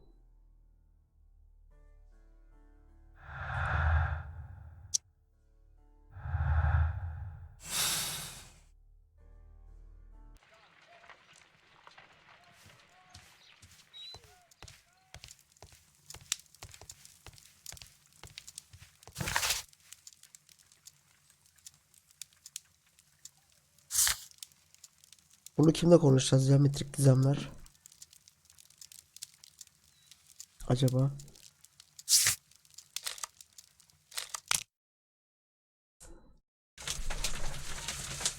Hapishanedeki adamlardan birisiyle galiba.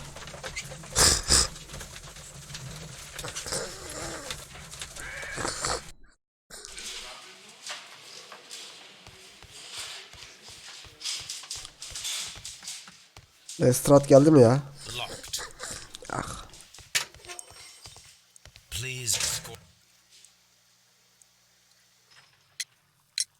What can you tell me about Mithras? Oh, so much. It was the core of our work. Why do you ask? Were you seeking the golden knife? I see you are an amateur. Yes, the golden knife was our grail. It is said that it bears the only text explaining the ritual of the cult of Mithras. I understand. I read something about immortality. A myth. The knife would provide immortality only to the worthy one, and yet it is cursed, and it would kill you if you are not initiated. Did you expect to find the golden knife at the baths? Well, Sir Rodney thought that it might be there. Did you observe the knife representations there? They are so extraordinary, and we had hoped that... It is a tragedy that he has passed away, taking all of his secrets with him. As soon as I've been released, I will continue Sir Rodney's researches in his memory.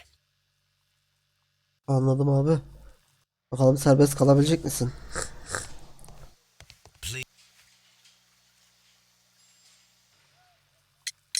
Konuş. Perhaps you could explain the cult of Mithras to me. No, there is nothing to say. We are not the worthy ones. But Sir Rodney believed that he was. He was wrong. I have visions. The golden knife, the mummy. Oh, it's all my fault. Calm down, Mr. Garrow.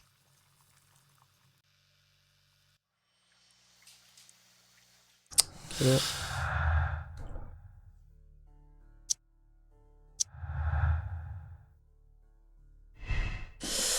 Garov'un hastalığı Mitras lanetine olan takıntısı yüzünden işkence çekiyor. Çıldırmış, aldığı ilaçlar yüzünden daha da kötüleşen bir durumda.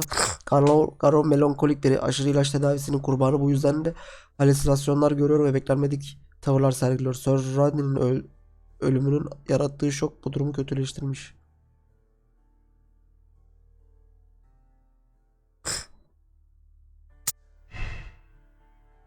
Olabilir.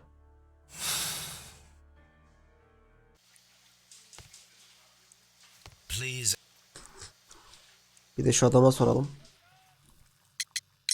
The Kibirli adama. paintings in the baths are focused on Mithras, I understand. Yes, they are what make this place remarkable. And that is why Sir Rodney came here? He believed that the golden knife, which is an ancient ritual item, was hidden somewhere around the baths. I admit that it would be wonderful if it were true.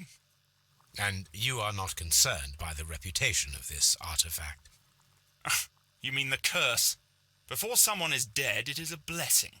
After they are dead, well, then it becomes a curse. Ah! Peki. Başka? Şimdi tekrar buraya gitmemiz gerekiyor. Sanırım.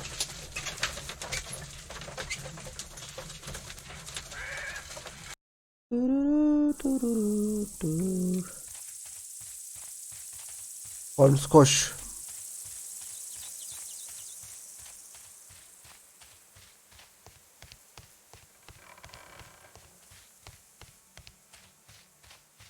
Buralara girip bir şey yapabiliyor muyuz?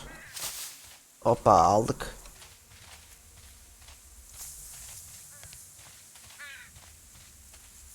Peki.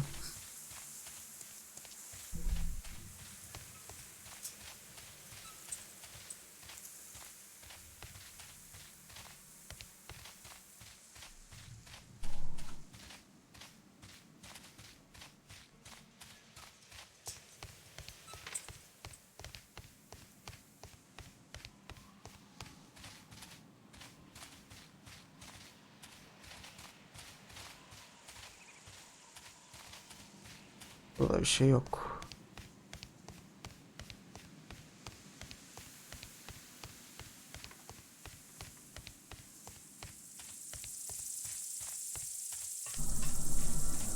This railway is used to remove rubble from the site.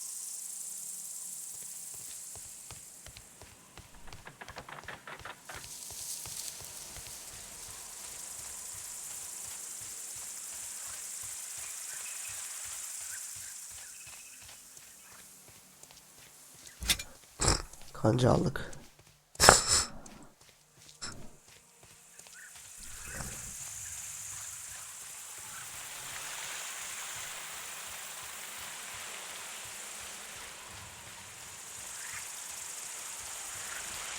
This is a reproduction.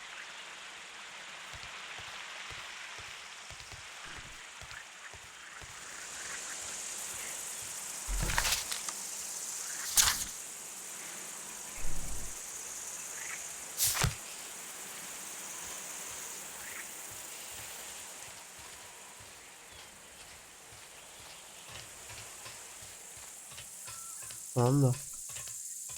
Başka ne almamız gerekiyor ki? Bilemedim.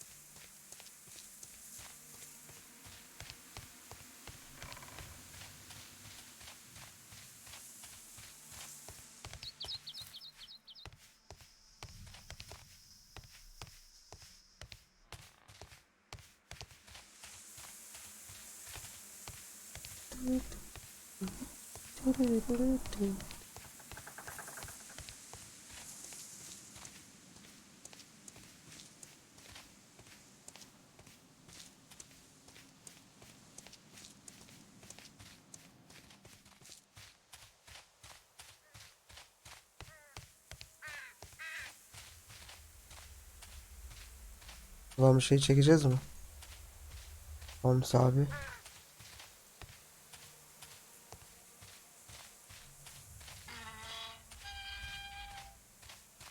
Eşek gibi anırıyor ya. Aa.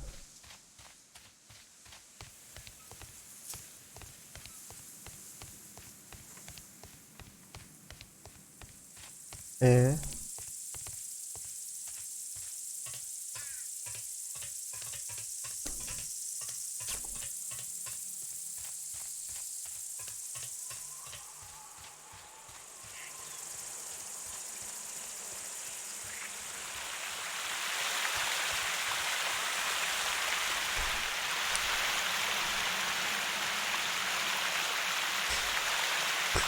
We should use these metal rings to help us reach the bridge pillar. There might be something behind these leaves. I'll have to find a way of getting there. Tamam.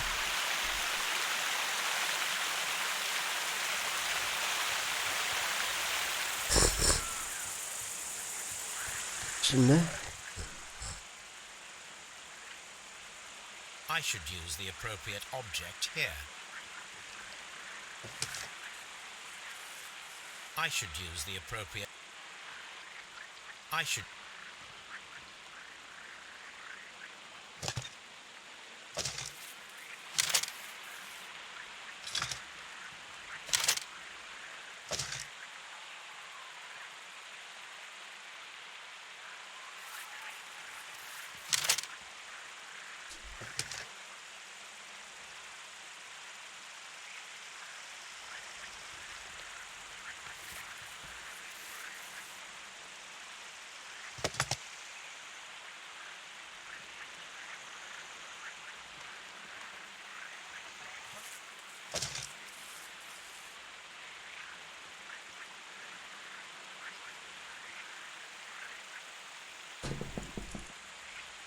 The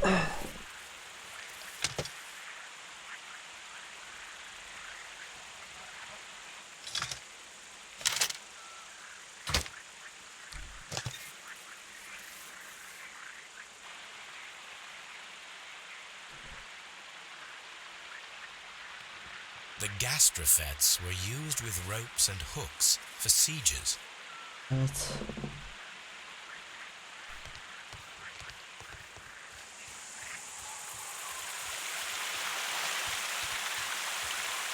Those rings on the bridge are perfect targets.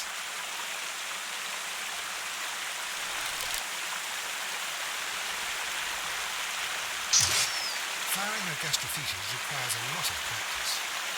Olmadı mı?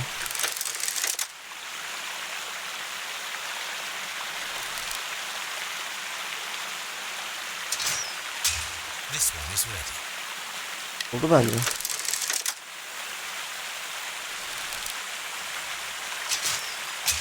This one is ready.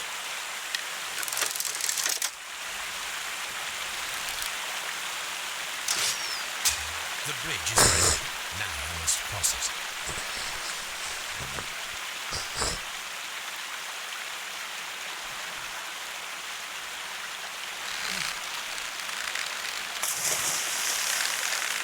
What the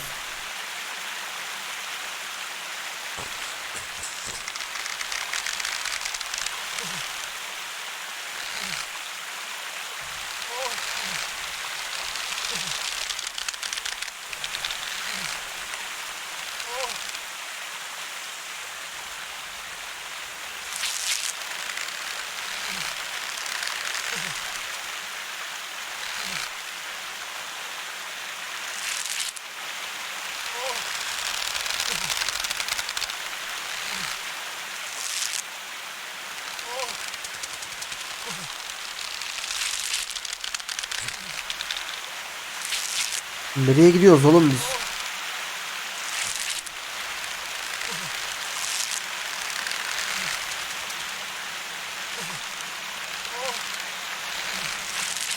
Tövbe tövbe. Bu ne ya? Here, I have found something.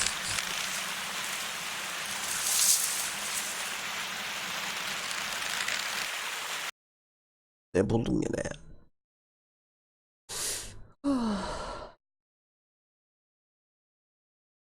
Are we inside the hidden temple of Mithras, Holmes? Aynen.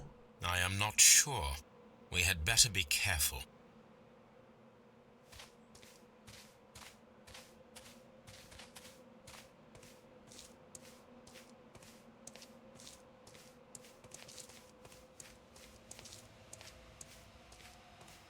I saw this symbol in the tunnels underneath the Frigidarium.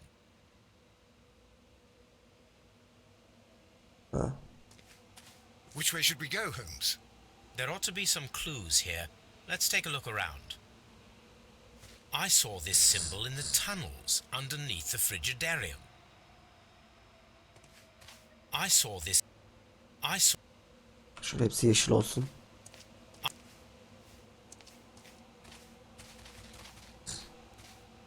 Şimdi buradan başlıyor yollar. Tuzak muzak var mıdır lan? Ölmeyelim.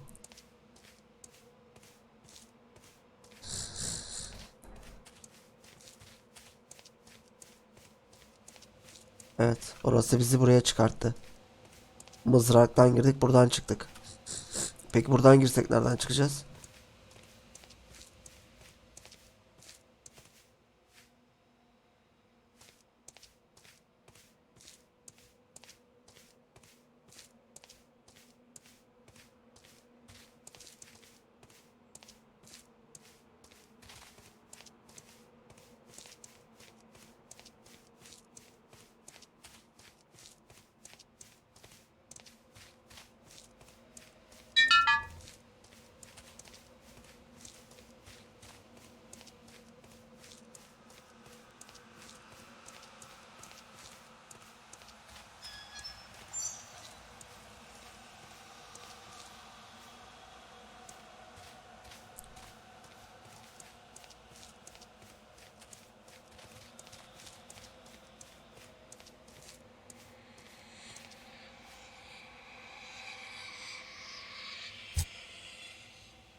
Lan nasıl etkisiz eleman bu?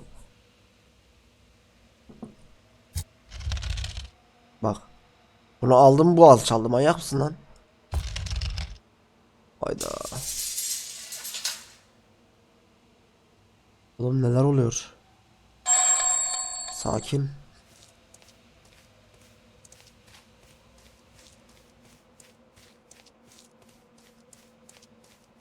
Aynı yerden çıkartacak mı? Çıkmaz sokak. Neden? Neden?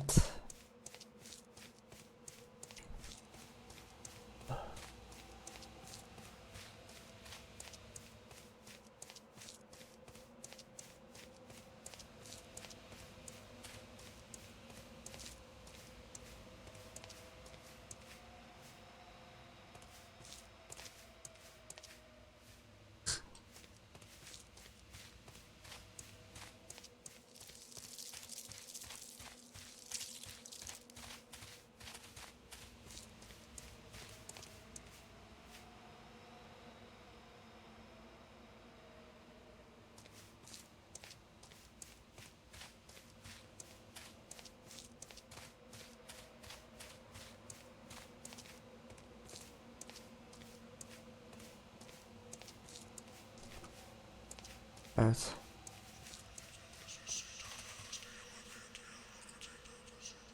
O ne lan? Oğlum öyle korkarım ben lan.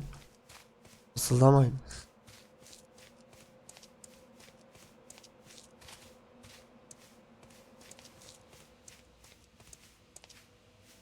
Biz en iyisi bildiğimiz yoldan şu yolu takip edelim abi.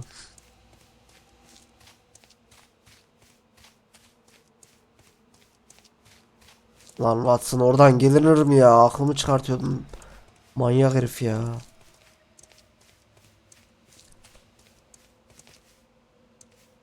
Orada ne lan?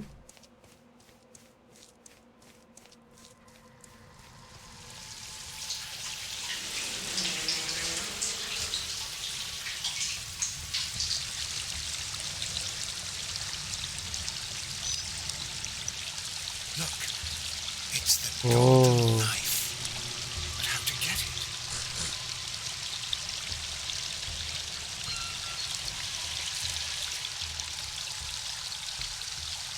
This lamp is not old. The oil is still fresh. Perhaps Sir Rodney passed by here. No, I do not think so. Remember, he went no further than the catacombs underneath the Frigidarium. The murderer left this lamp.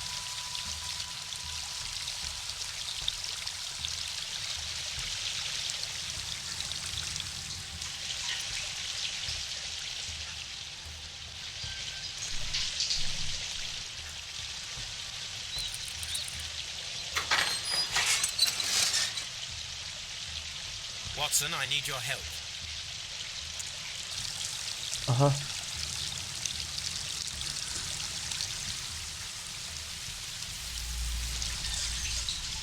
Neresi açıldı?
Tamam.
the golden knife of Mithras.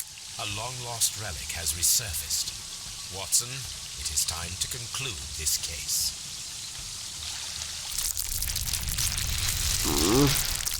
Excellent. Now, we should find another way of getting out of here.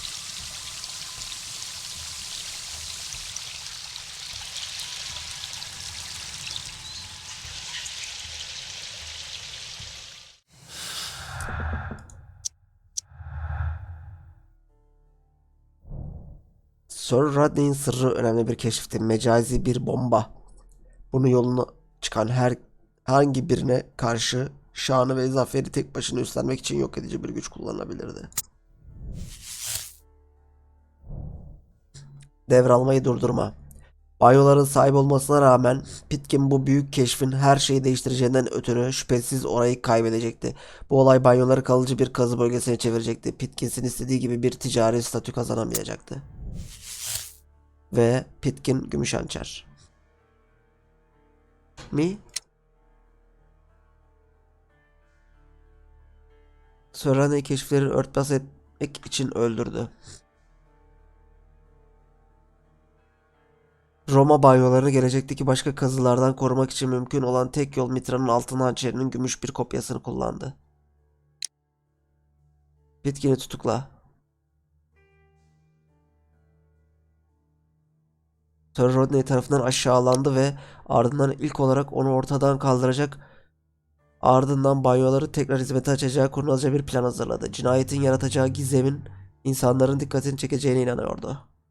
Pitkin'i serbest bırak. Bütün banyoların meşhuru sahibiydi ancak Sir Rodney bunu bütün hakları üzerine almak üzereydi. Eğer Pitkin anlaşmayı kabul etseydi Pitkin onu öldürmeyebilirdi.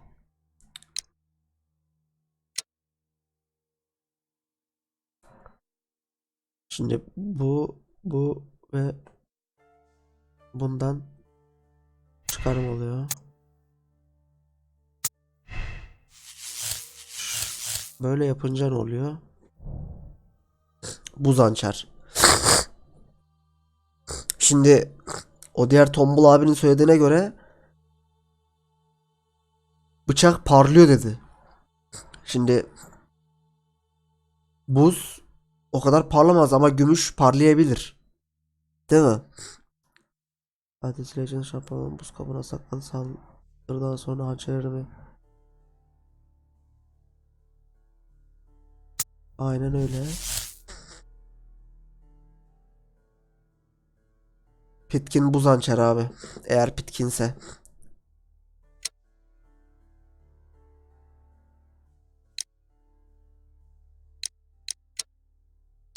Tabii Pitkinse.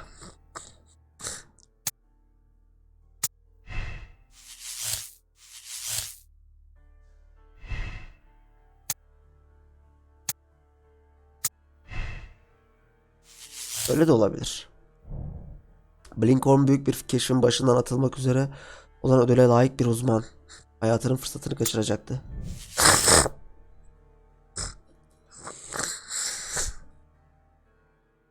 Hangisi lan acaba? Şimdi iki tane katil şey çıktı zanlı. Blinkhorn çıktı, bir de bir Pitkin çıktı.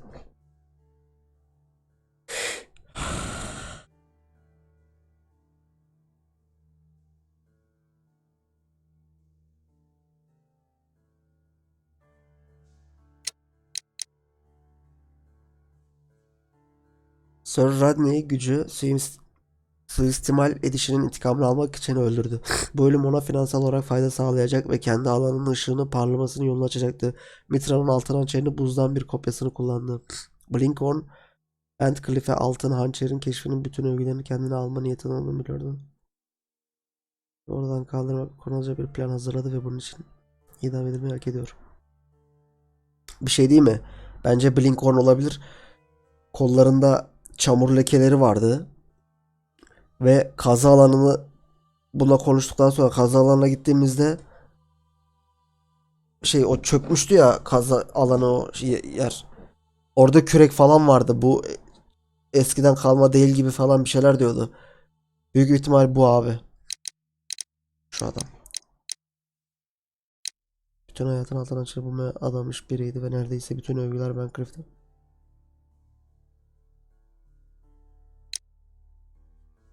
Ben bunu tutukluyorum ya.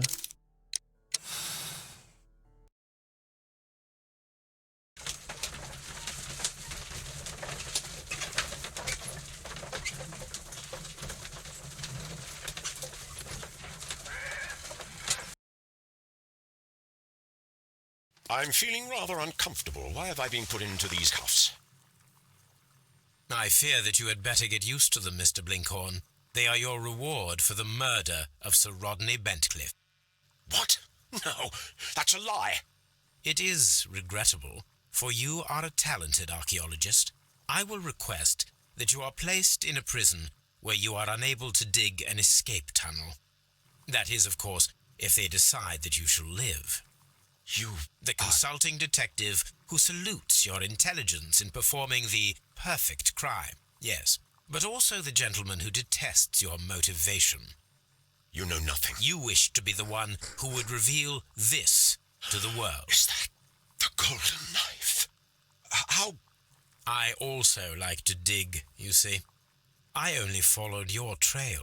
Such a pity that there is always someone willing to steal your credit, wouldn't you say? And there was the chance of a lifetime. You had to take it. It was not to be shared. But now I am here, and there is no one who will stop the tread of justice, Mr. Blinkhorn. Goodbye. Adamı konuşturmadı bile. Lincoln Bentcliffe altın hançerin keşfinin bütün övgülerini kendine alma niyetinde olduğunu biliyordu. Hem en büyük rakibini ortadan kaldıracak hem de bu keşfin onuruyla kendini ödüllendireceği kurnaz bir plan hazırladı. Bitiranın altın hançerinin gümüş bir kopyasını yapmak için gümüş madeni paraları eritti. Bentcliffe'i öldürdü. Ve ardından sauna sobasına attı. Ben buz hançer demiştim. Aynen. Bakalım doğru mu abi? Oh yeah. 18'de 18 bütün ipuçlarını bulmuşuz ve sonucumuz doğru abi. Lincoln buz hançeriyle öldürmüş adamı. Kanı pıhtılaşmamış çünkü içinde su vardı. Su pıhtılaşmasını geciktiriyor. Engelliyor ya da bilmiyorum. Ve ölü adamdan aldığımız kan örneğinde de su vardı. Kanın içinde. Bu da demek oluyor ki buz yaparak, buzdan hançer yaparak öldürmüş. Evet. Kararı kabul et. Yes. Benimle aynı yollarla çözen insanlar %75. Aynı inisiyatif seçimlerini yapan insanlar ise %68 olarak.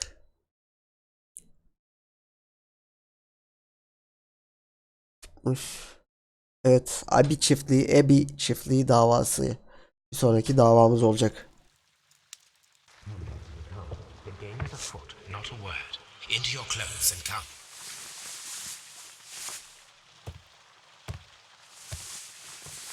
I'll wait for you in the sitting room. I've just received a note from Inspector Lestrade, a letter from the suburbs. He is in need of my presence. Whenever he has asked for my assistance, it has always turned out to be entirely justified. I fancy that every one of his cases has found its way into your collection. Yes, they all seem worthy of... However, I regret your fatal habit of looking at everything from the point of view of a story instead of a scientific exercise. Oh, Holmes, you... I beg your pardon, I digress. It would be much better to examine this letter than to try to convince you. Evet. Bu bölümü de burada bitirelim. Arkadaşlar teşekkür ederim izleyen varsa izlediğiniz için. Ebi şeyine gideceğiz bir sonraki bölümde. Çiftliğine. Mektup okumamız gerekiyormuş tabii daha öncesinde. Onu daha sonra okuyacağız. Ebi çiftliği davasını çözeceğiz.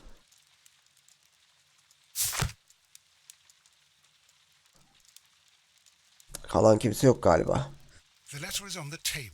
Tamam alırım. Şurada duruyor zaten bıçağın altında.